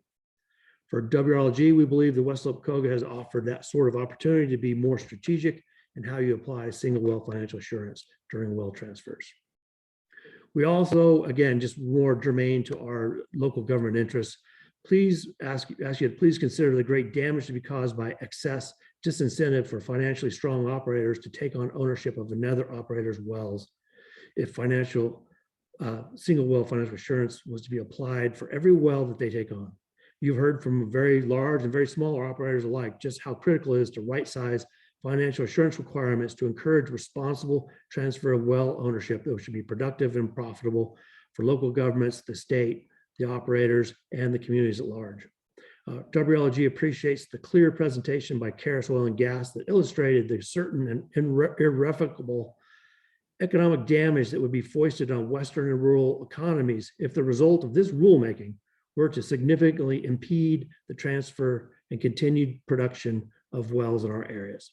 The picture painted by Karis speaks to the catastrophic impact to our county services, including health and welfare services, tax-supported hospitals, libraries, emergency services, metro districts, and other special districts, if asset transfers are universally prevented by excessive single well financial assurance requirements being placed on otherwise productive, profitable wells that will support our community services for decades. In summary, WLG asks you not to minimize application of single well financial assurance because it may harm us economically. We have a bigger picture in mind. We ask you to instead thoughtfully apply single well financial assurance in the limited cases where you really know that it's needed, and so we don't become the collateral damage left in the wake of a rule that was applied in a way that vastly exceeded what was actually necessary. Consistent with our position on all rulemakings, we want strong, productive rules that are demonstrably needed and that are crafted in a cost-effective manner. To us, in this circumstance, this means really taking time to think through when and where you need single well financial assurance and to apply the requirement only to those limited cases. Your financial assurance model, just to change topic a little bit, with the 6 options under consideration, we don't see that it has any significant structural gaps that need a large-scale single well financial assurance backstops blindly applied to all transfers.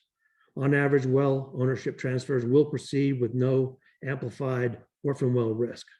Our coalition, counties, and municipalities simply ask that you run the numbers for yourselves, earnestly consider and verify the case studies and calculations presented by West Slope, COGA, and a few other regulated community parties to see just how strong and nearly complete the current draft financial assurance model is. We believe that sort of objective, data-informed approach will lead you to the right size adjustments to the current draft financial assurance options, and to then narrow the scope of single well financial assurance requirements to strategically target the right well transfers where that sort of financial assurance is the appropriate tool in the toolbox to apply.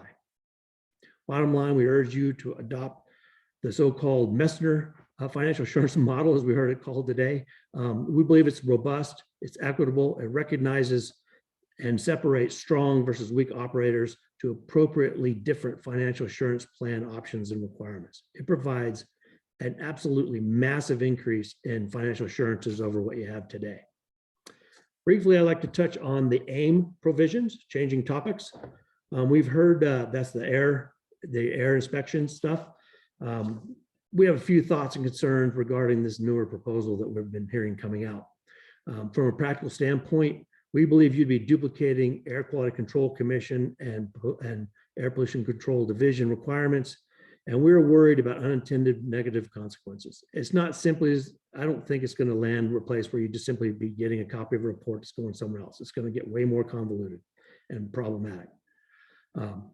And so we just asked, to what productive end would you have operators submit to the commission supposedly identical or nearly identical reporting to what is submitted to APCD?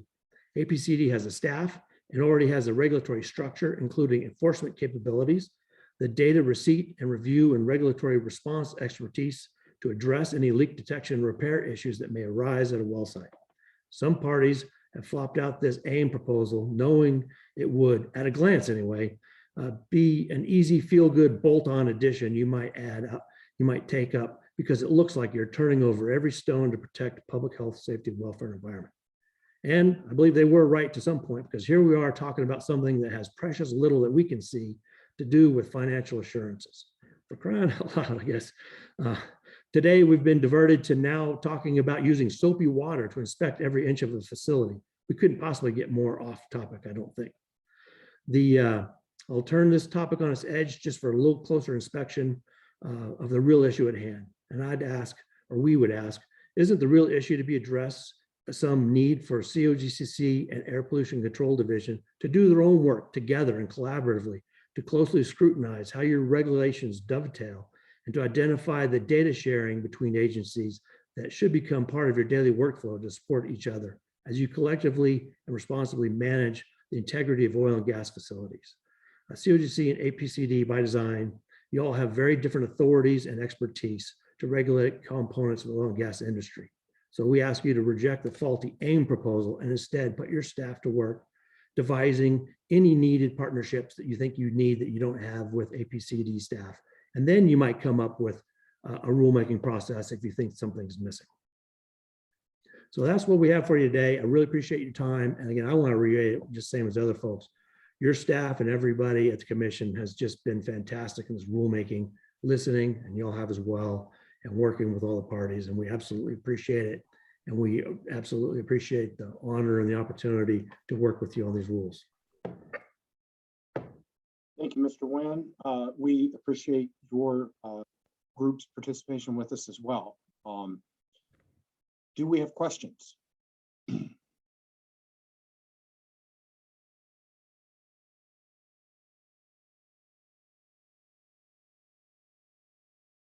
I'm not seeing questions. Don't take that as a slight. We may be getting tired. We've also been, had a lot of questions for West Slope COGA earlier today, and a lot of your testimony is consistent. So thank you very much for being with us this afternoon. I appreciate it. And by design, I wanted you to see where I was trying to be in agreement with some folks instead of confound issues further. So no questions is not a slight in any way at all. Thank you. Very good. Okay, let's keep going. We've got 4 more today. Own resources operating.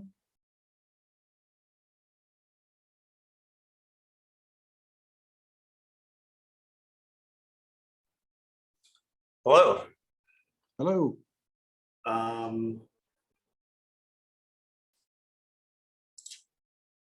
Give me a second to get a presentation up here. Very good. All right, can you see that? Yes, we can. Wonderful. All right, well, good afternoon, commissioners and director. Thank you for your time and attention. I'm Ed Schneider, one of the founders of Own Resources. I'm joined by my partner, Niels Foff. First, we'd like to step back and acknowledge that the February 11th draft rule is a sea change of financial assurance in Colorado, albeit one with a heavy cost for operators. First, the draft established a new funding mechanism for orphan wells, doubling the annual industry contribution from $5 million to $10 million a year, all at a time when Colorado is set to receive over $100 million in federal funds. The out-of-service well list is going to create commitment from operators to plug 4,000 to 6,000 wells over the next 5 to 8 years. At $100,000 a well, that's a commitment of $400 to $600 million of abandonment. Only 40 to maybe 70% or 70 of the states, more than 300 operators, are going to qualify for blanket bonds. And the bonding levels for those are for most are going to increase by 6 to 10 times. And establishes a path to full cost bonding through well transfers and option 2 and 3 assurances. And of course, in 2022, we're going to see probably the most detailed review in history of companies' retirement plans, which increase transparency into the risk of potential orphan wells.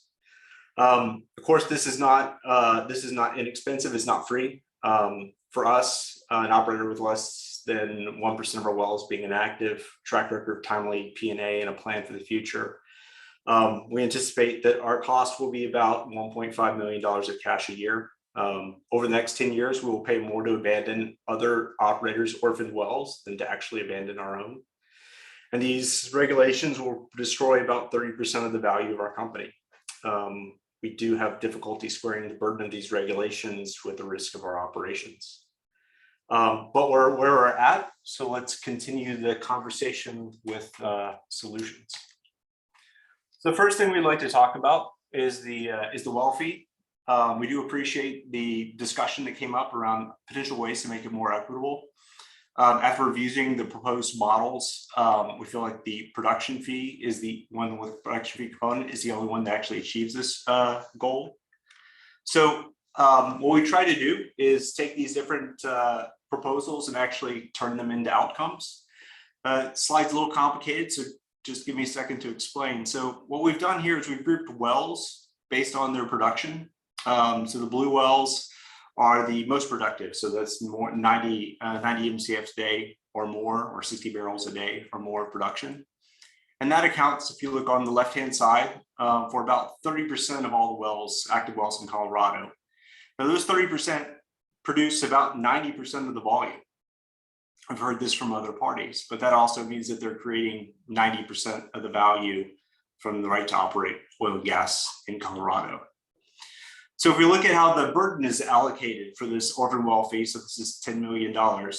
Not surprisingly, if you look at the December 7th rules, when it was allocated on a purely well basis at $200 a well, the largest wells, 30%, pay 30% of the burden. And then when we start looking at kind of different models, the first one was the total vertical depth. And, the concept here was, deeper wells are more expensive to abandon. Therefore, they'll carry more of the cost. So you can apply that. And as far as on a kind of a value basis, it does very little to kind of redistribute the burden. The second concept here was around, moving from not just vertical depth, but to horizontal depth. Now, we agree that underground, there's nothing additional cost to abandon, but typically vertical wells often have more surface damage and reclamation, which kind of drives that factor up. And this does shift a little bit more of the value or the burden to the larger wells. And then we use the kind of the production number. Of course, this shifts it the most. And we do think there's probably a little bit of poetry in the way that where the staff landed on this, where you have 30% of the wells that are paying for 60% of the cost, but they're in the context of capturing 90% of the value. So again, there's these numbers can be tweaked around a bit, but we do think this is a good step towards looking for something that is a more equitable way to distribute the fees. So the second thing we want to talk about was the bespoke model. We do think that it's important, an important option to create flexibility for unique situations. I think we've just heard a number of those today. We do have a little trouble with the undue hardship hurdle. We understand there's some legal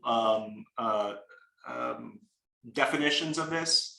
In our mind, if someone's willing to go through and spend the time and the resources to pull together a rigorous application, that they desire to have their voice heard. And then the third thing we're going to talk about is the sinking fund. And we do really appreciate and acknowledge the improvements that have been made along this. We think it's a much better situation. But when we start thinking about additional ways, opportunities for improvement, sinking funds based on single well assurance is an extremely expensive form of insurance. There's a reason that you've heard large operators choke on the size of single well assurance for new wells and wells at transfer. But to be clear, this is what's being asked of small operators. One way to recognize that the cash that the state is requiring operators to put into option 3 and option 4 plans really does reduce the risk of orphan wells from the program is to provide a discount to the orphan well fee. So what we've proposed is kind of as when you enter the plan and you're actually contributing, you're building that nest egg up, you get a 50% reduction. And then once you have set aside 100% of the cost in cash to abandon your wells, you be released from the burden of the orphan well fee. The second thing we want to talk about here was around options for there's not a lot of direction around how option 3 companies can accept wells at transfer. In our mind, if you're taking a well in that you need to put full single well assurance against, and you're in a program in which you have committed to single well assurance, then probably the easiest way to do is just add that to your target and say you still have to meet your funding timeline on that schedule. And then our final recommendation here is to allow the use of a Form 6 subsequent in lieu of a Form 3A as far as triggering the plug-in credit or initiating the release of funds. And the last thing I wanted to touch on was just around this definition of inactive definition. I think we've heard a lot about it today. But first, we do support, an MFE, a gas to oil ratio or equivalents that's different than energy, just because gas wells have significantly lower cost. I think we do see, just as you heard today, that there's a lot of challenges when you start mixing financial assurance and operational terms. It is very difficult for us to understand or how to communicate correctly when we have inactive wells that are actually producing, actually generating a good amount of revenue. So our recommendation is to keep the existing definition. If you need an alternate one and you need some volume in there, you could go back to that Texas rule for requalifying inactive wells as active. And the requirements there are a barrel a month or an MCF a month average over the course of the year. But how is it that we can have inactive wells that are economically to produce? So we'll do a quick virtual field trip to Yuma County. This is an example of a flowing well in Yuma County. And there's a number of things that you can see here that explain why it's so inexpensive to operate relative to oil wells. So first, there's no moving equipment, which means there's no energy and there's no wear and tear on rotating equipment. There's no produced water, which means there's no water to dispose of. And if you look at the footprint of this, this is less than 400 square feet of disturbance, which means there's not a lot of work to do around erosion. And you kind of roll all of these things up and you get to kind of very low cost to produce, which more than offsets kind of the lower revenue you might see on a energy equivalent basis for gas. Appreciate your time. And with that, happy to answer any questions. Thank you very much. Do commissioners have questions?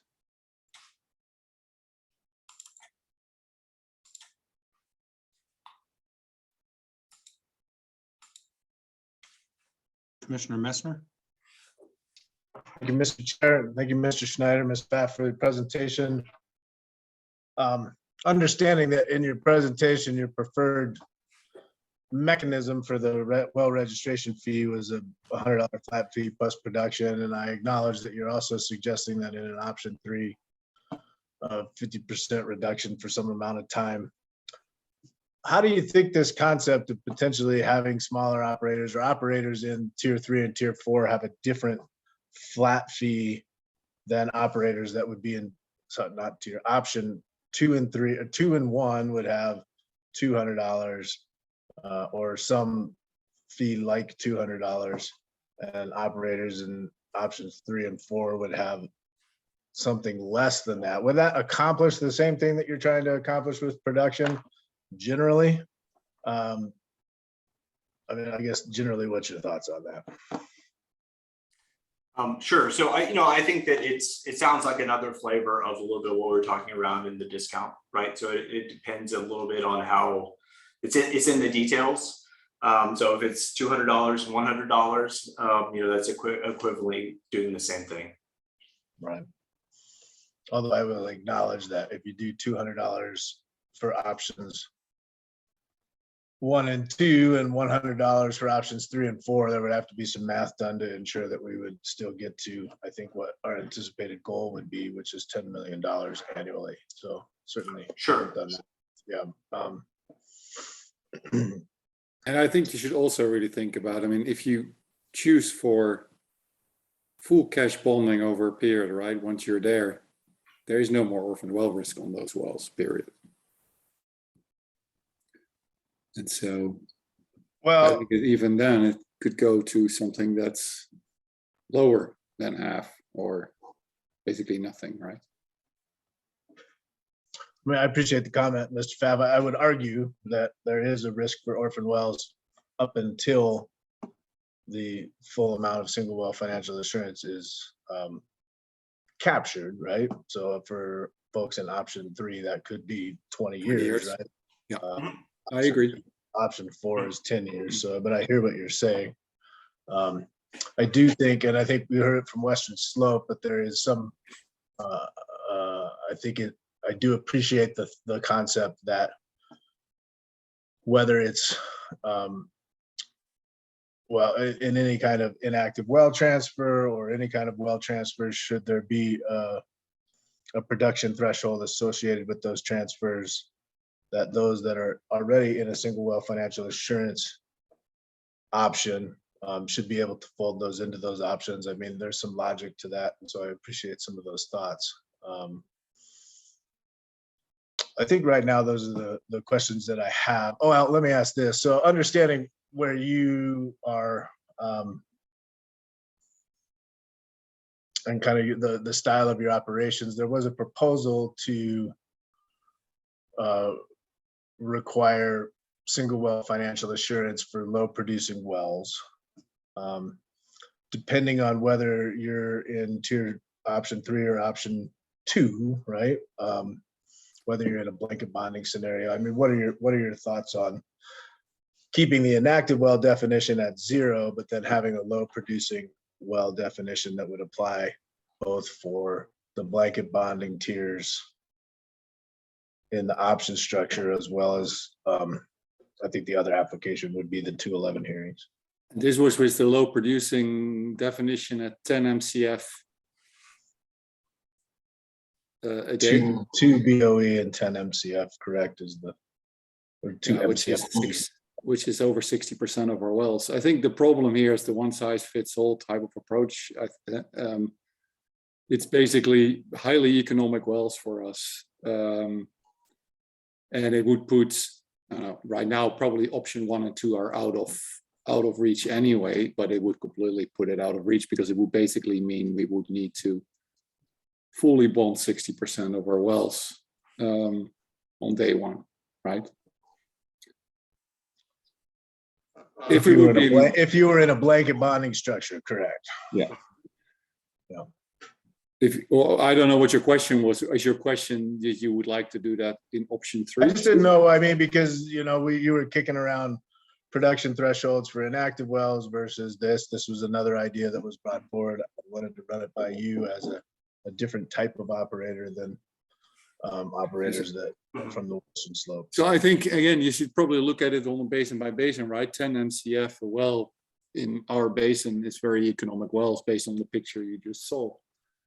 So I think that as a low producing definition is a pretty punitive definition for our basin. In whatever way it's going to be used, right? And it can be used in many ways, and maybe there are a couple of ways discussed right now. In the next rulemaking, there will be a few more, I'm sure. So. Okay. That's all the questions I have. Thank you. Additional questions from commissioners?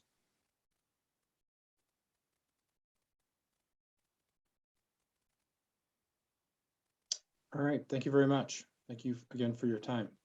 Thank you. Please forward your slide deck to us. Will do. Okay, we now will move to the Magpie Group.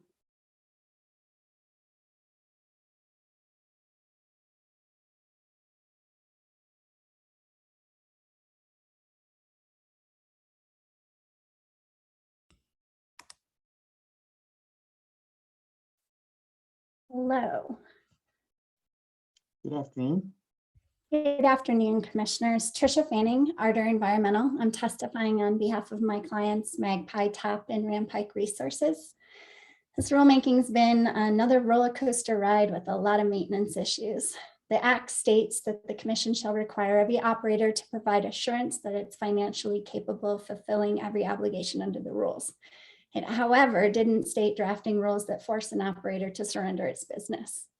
After 4 iterations, the proposed rules have created definitions that deem a well inactive while it's still producing, promote an alleged risk to wells that produce less than 2 barrels or 10 MCF by looking at a single well in isolation, and develop costs associated with plugging, remediating, reclaiming wells on a 22 well data set out over 49,000 that currently operate in the state, all while presenting time and time again that Colorado doesn't have an orphan well problem. So I ask, why are we potentially creating one? I'd like to start with the definitions. The fourth change to the inactive definition to include BOE is a contradiction to the word. You've heard this many times today. Inactive definition needs to be changed back to a well with no production for the previous 12 months. And as you just heard from Owens, I would say that low producing definition should be struck, as it holds no purpose other than creating a perceived notion that all low production wells are risk. Nevertheless, it's been represented by many companies that own and operate low producing wells that their business is quite successful. Utilizing this definition to make an upfront determination before understanding a business model is premature if you don't look at whether the company is fulfilling the obligations under the Act. Moving on to single well financial assurance definition, this was born out of the Act asking for consideration of increasing financial assurance on inactive wells and wells transferred to a new owner. It does not say that it should be the full cost to plug, remediate, and reclaim. The definition proposed has been developed based on the perception that an operator is not prepared for asset retirement and that all wells upon transfer face the risk of being orphaned. This is unfounded. We would again emphasize that single well financial assurance proposed by the Commission is extreme. It presupposes a cost structure and associated reclamation matrix that is based on a minimal sampling of wells that is likely not representative of actual cost. And as noted by the COGCC's Orphan Well report, in previous expenditures, costs can change based on a number of factors. We believe that single well financial assurance should be at best based on each well's particular circumstances, and that the cost should not be presupposed. Operators have illustrated why costs may be different than those estimated under this rule. The estimated cost proposed in the reclamation matrix far surpasses many of my clients' known cost. The matrix is per well and not per location, and it does not consider cropland and other represented costs associated, such as topsoil, are extremely excessive. Placing the burden on the operator to prove otherwise is unwarranted. Moving on to the Rule 205C3 well registration fee. My client shared that the state's goal of reducing the number of orphan wells. However, creating a pool fund that far surpasses the amount of money necessary to address orphan wells is not justified. The fee proposed at $100 per well, while adding a new charge based on a well's total measured depth. The fee proposed at $100 per well, while adding the new charge based on a well's total measured depth. As you're aware, we previously testified that we supported a fee based on well depth to make registration fees more equitable, but we do not support such a fee being imposed in addition to the $100. According to staff's analysis, the $100 per well fee alone will generate $5 million per year, which is already more than the highest amount of funds that you've ever expended by the Orphan Well program to date. The additional fee by foot will generate additional revenue, ensuring that within the first 9 months of implementation, the COGCC will collect nearly $12 million in fees. The first well registration fee is due August 1st of this year, with the next payment due a mere 9 months in April 15, 2023. This is in addition to the $25 million awarded to Colorado by the federal government, of which $14 million will need to be expended within the first year. Give an example of an operator. An operator with 2,322 wells will have to pay $234,000 under this structure in August, and then again in April. That's a total payment of $468,000 in less than 12 months. This is only the registration fee and doesn't account for any additional bond amounts that would be due for this operator within 30 days of their approved financial assurance plan as proposed. We request that the state reconsider the amount that was previously presented by Director Murphy, or take into consideration what I just heard maybe from Owens Resources, but I would have to digest it a little more. The state must represent the need for additional funding after the federal wells have been expended. The remainder of the Orphan Well, I would like to remind you that the Orphan Well Fund is also comprised of monies from the mill levy, along with funds from penalty revenues. Moving on to Rule 218A5A, transfer of operatorship. Single well financial assurance required for all wells subject to any transfer after April 15, 2022 should be reconsidered. Each transaction under the state's Form 9 process is capable of being reviewed to determine bonding amounts and reasonable at the time of transaction, that they should be reasonable. Assuming that all transactions warrant a single well financial assurance will stifle any future sales if adequate amounts are not allowed to be based on an asset and the buying operator's capability to manage the asset after transfer. The state should reconsider the amount of financial insurance on a transaction by transaction basis. Moving on to Rule 218H2, addressing an operator's failure to comply with transfer requirements. We still request the state to consider its own obligations for timely review of Form 9 intents and Form 9 subsequents. The need for timely review and approval allows operators to comply with rules when transactions occur. The state's delay in timely review creates a burden on an operator to remain compliant. The state should take no longer than 60 days to approve or deny the transaction. If bond monies are accepted, deposited, the transaction should be approved. Rule 434, abandonment. With regard to Rule 434D4, plugging and abandonment of out-of-service wells, my clients appreciate the staff's consideration of longer durations of time to P&A wells and the change of commencement of reclamation instead of completion, as this better reflects operations in the field. However, the duration of time to complete still may be a burden on some operators who may wish to plug significant number of wells, but not be able to complete in the timeframes proposed. We want to make the commission aware that Form 6 notices of intent to abandon a well have taken more than 6 months and it's sometimes up to a year to get approved. If this delay in processing form continues, it will be hard to comply with the timeframes as proposed. The fact that an operator is tied to approval of several forms, a 6, a 27, and any conditions of approval, we would like the commission to consider potential longer durations based on an operator's specific situations if it cannot comply with the year set forth in the rules. This option could be proposed at the time of their submittal of their financial assurance plans for approval. Moving on to Rule 503.12b, Romanet 2. A certificate that a well has been low producing well for 36 months. We request that if this rule as drafted is to remain that low producing in the definition, we want it to be changed to inactive. The definition of inactive should not reflect any production. The new provision allowing local governments to seek plugging and abandonment of a well is too broad. As we have stated before, a low producing well is still a viable economic asset. Further, the rule requires evidence that the well is no longer used and useful. If the well is producing, even at lower quantities, we would agree that it clearly still is useful. In other words, the definition has conflicting provisions that allow for the local government to petition for a well to be plugged and abandoned that is still viable, while shifting the burden to the operator to prove such viability, and this makes little sense. Moving on to 702C, the options. While we support some of the changes to the tiers now referred to as options, we still know that several operators will be faced with single well financial assurance for all its wells. Furthermore, those that may be able to comply with option 1 or 2 based on BOE or MCFE, the low percentage of inactive wells covered by blanket bonding will create a significant number of wells to post single well financial assurance. This ties back to my earlier request that the duration of time to plug out of service wells needs to be equitable to the size and the financial capabilities of the individual operator.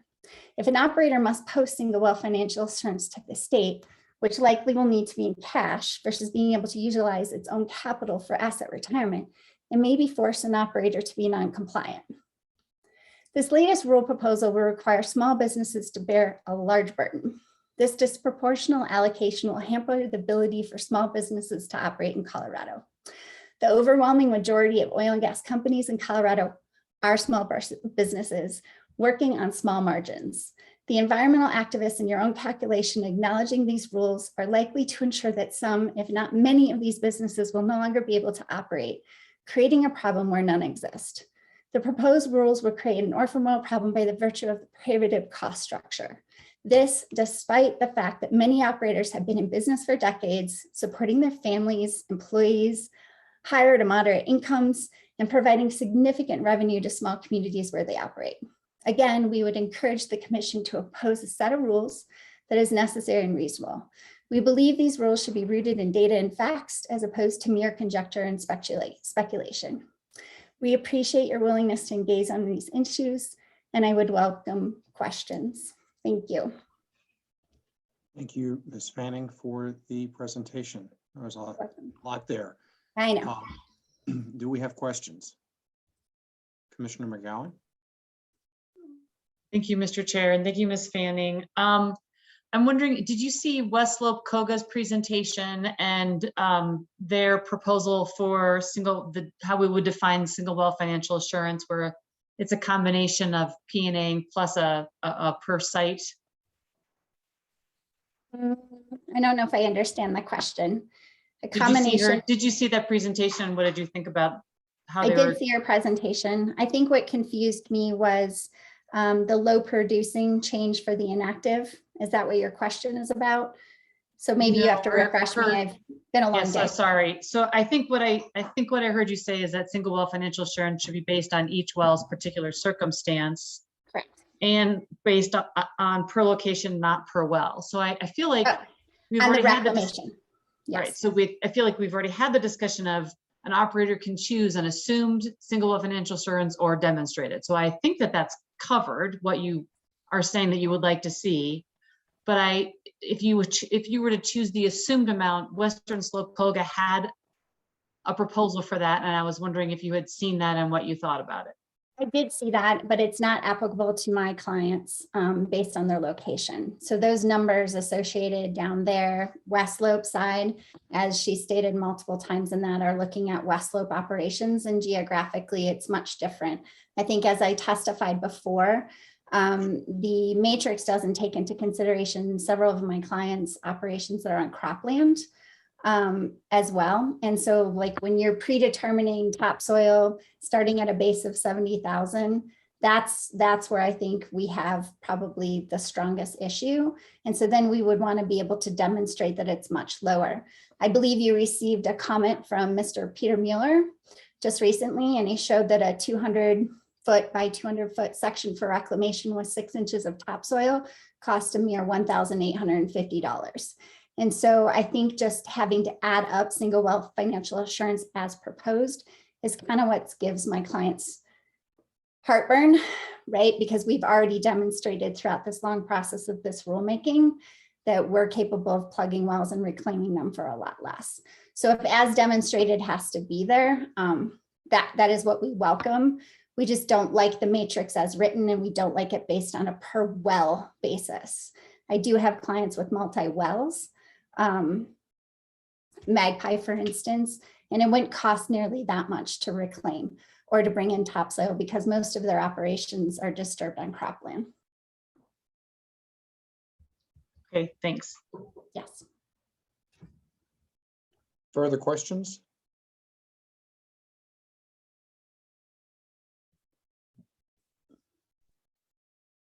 So one thing I wanted to know, Commissioner McGowan, too, your earlier questions, you had asked something about reporting on inactive wells on an annual basis of understanding where operators are. It goes way back. There is a Form B that's in the wells for inactive well documentation. Just to let you know, it's a Form 5B. So there is, it was either you, Commissioner McGowan, or Commissioner Nanjapa, I think, that had requested, how do we keep track year after year after year of wells that are inactive, whether they're still getting carried on over a period of time. There is in the rules a Form 5B for that. I appreciate that. And I think you and I have had many conversations where you've said, oh, well, we do that and it's over here, and we do that and it's over here. Yes. The problem is that it's over here and it's over here and it's over here. It is not in a centralized place or a way that's digestible by the commission, or I think the public, or people who would like to know what's happening. And so I think that's why the financial assurance plan is going to be a really good tool where we can put information in one place and it can be reviewed and we can see what progress is being made, and if someone is making progress on their retirement plan, et cetera. So I appreciate that you all provide a lot of information to the commission. This is new. So this is in the financial assurance plan as proposed. And I was just letting you know that it is another form. We keep adding forms, but it is part of the financial assurance plan and is a Form 5B. There also is an additional of Form 5C, which is if you're asking an exception for a well that's deemed inactive. That's also part of the new financial assurance rules. I think there's just so much to this. I think, as was stated earlier, we've increased to 40 some pages of documentation. I just wanted to let you know that it is in there. We do show documentation annually within our financial assurance plans that document the status of our wells, out of service, inactive, inactive exceptions, it's all part of the new proposed rules. Yep, as part of your financial assurance plan, which I think Yes. it's, that was my Yeah. point, I guess. Thanks. Okay, thank you very much, Ms. Fanning, for presenting to us this afternoon and You're representing welcome. your clients before us. Thank you. I believe we have one final presentation this afternoon that is Renegade Oil and Gas Company for approximately 5 minutes.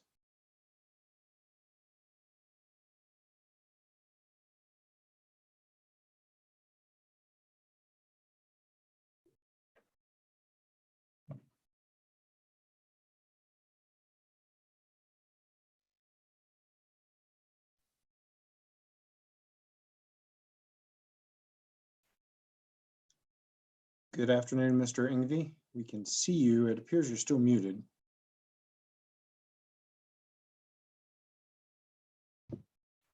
How about now? We can hear you. Okay. Snuck up on me. I thought SOS was going to be presenting somewhere in here and wasn't quite as prepared probably as I should have been. If you need a few minutes, we can give you time. SOS decided not to testify, so that's the Okay. reason. No, I think I'll let her rip and we'll see how this goes. Well, as I sat down to try to figure out how I was going to use my 5 minutes today, I started rereading the latest draft of the rules for a third time. After doing this, I'm just as confused as I was after the first time I read this draft or any of the other previous drafts. Maybe it's just me, but I'm trying to track what the new rules require, both in financial implications and reporting requirements. And it's complicated at best. More accurately, I think it should be characterized as torturous and convoluted. I question which staff member you're going to commit to me for a month or two to figure this out. Based on the timelines proposed, I will have until July 1st to evaluate every single well I have, what it'll cost to plug them, which to place on a plugging list, which ones get characterized as out of service, which are inactive, which are low producing, which tier I'm in, which option I'm in, whether I can sell anything, or whether it makes sense just to surrender my wells as orphans. This is ridiculous and simply not achievable. These rules are being adopted and implemented way too fast. And this is especially true given the major changes in the financial assurance rules that every draft brings and the dramatic swings that they will have an impact on operations like mine. Given Renegade's predicament with the Anadarko shutting down of the Third Creek gas gathering system, my options for my wells are unclear. Only time and capital is going to get these wells back on. These financial assurance rules have thrown a wet blanket on finding that solution and have introduced a huge amount of risk for any capital deployment. Quite frankly, Renegade is in a state of paralysis at this time. From as near as I can tell, a minimum of $10 million of additional bonding is likely to be required. It's probably going to be higher than that under my situation, which, given the size of operation I have relative to some of the bigger players, to me is just unattainable. But anyway, at the macro level, what are these rules going to accomplish? Well, number one, they're going to create orphan wells. And that, along with other aspects of Senate Bill 181, have already done that. It seems these rules are trying to solve an orphan well problem which Senate Bill 181 created. It's only going to make it worse. By your own admission, I've heard you in your deliberations talk about this. Number two, it'll finish off small operators. The once thriving small oil and gas community in Colorado is over and done. Only big, large projects will ever again be advanced. Mineral ownership outside of the remaining large plays will be worthless. Private property rights will be trampled.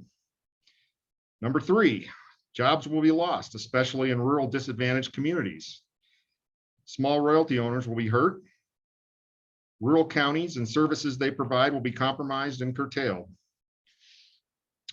Number four, large operators win. They still get a pathway for blanket bonding, and they get rid of small operators in their way for their large-scale development projects. This feels particularly egregious given that the largest operator in their state, Anadarko, now Oxy, is responsible for generating more orphaned wells in this state due to their actions at Firestone and Third Creek gas gathering shutdown than anyone else. I've heard now they are shutting down the Spindlefield gathering system, further stranding hundreds of additional third-party wells. I don't have any of those, fortunately. I never previously understood why the Oxy and Nobles of the world gave more to the Democratic candidates, but now I do. They assist them with implementing their business model.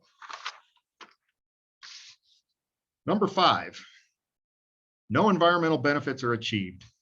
Methane releases into the atmosphere will increase as hydrocarbon demand remains unaddressed and energy is produced from less environmentally strict areas. You can't solve a global environmental problem with local regulation. To sum up, I ask you to contemplate the natural consequences of overburdening regulation. The answer is the affected industry will consolidate and only a few large players will remain. This happens in all industries, and it is currently happening in Colorado oil and gas. These rules deprive me of the benefits of my personal property now, as handcuffs are placed on any well transfers and have basically destroyed any value of my properties in the aftermarket. I contend these rules are political. Senate Bill 181 was passed with only a single party support after a statewide referendum failed. I can only hope that the political consequences will follow the passage of these rules, especially in light of the large increases in heating bills this winter and the $4 to $5 gasoline prices coming this summer. Financial assurance was never the goal of Senate Bill 181.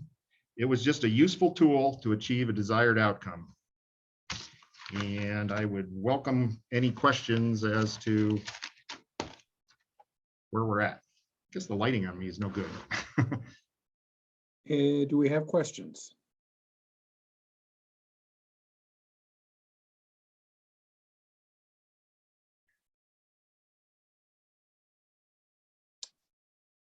Commissioner Najapa. Thank you, Mr. Chair. Thank you, Mr. Ingby, for your testimony. I'm curious if you saw in Rule 434, let's see, 434C2, capital C, which was the inactive exception request. I was curious if you looked at that and thought that may aid your situation. Is that the one talking about extraordinary circumstances and such? If you could refresh my what? Good. Excuse me? It says, yeah, an exception from the designation of a well as inactive for good cause. Obviously, it would. It's a great, direction to go for me, and I think it will be helpful. I'm in a quandary though. I'm sitting here in a situation as to, at this point in time, cash flow and such, the rug's been pulled out from under me. Any deployment of capital is either going to have to be raised or it's going to have to come out of my own pocket again. And I just am in a conundrum as to whether going forward, given the different rulemakings and facets of it are, is possible. The wells are viable. The productivity of the wells are not the issue. It's a time,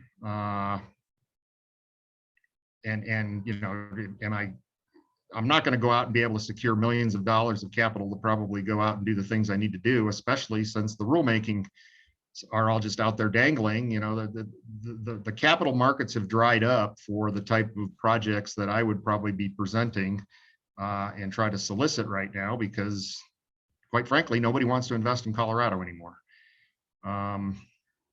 So like I said, I think this is a little bit of a problem that was self-created, quite frankly, with the advancement of Senate Bill 181.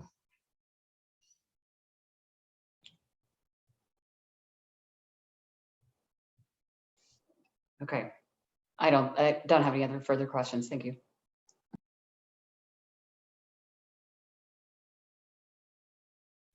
Further questions, commissioners?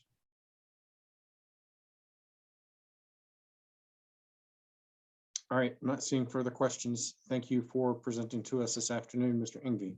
Okay, once again, I'd still just love to deplore the commission to look at this gathering component and just not the ramifications on Third Creek, but what's happening out there, because the midstream players are, they've had no consequences and they are going to keep repeating what they're doing or what they've done over and over and over again to their own satisfaction. So I said my piece, I guess. Thank you very much. Ms. Larson, does that conclude the presentations for this afternoon? Yes, it does. Okay. I believe we are then done with the business of the commission today. We do have a full day set up for tomorrow, or most of a full day, and we will start up at 9 a.m. So I believe we can have a motion to adjourn this afternoon, and we will return tomorrow morning at 9 a.m. for a second day of party presentations. So moved. Second. Motion and a second. All those in favor signify by saying aye. Aye. Aye. Any opposed? Okay, we're adjourned. We'll see everybody in the morning.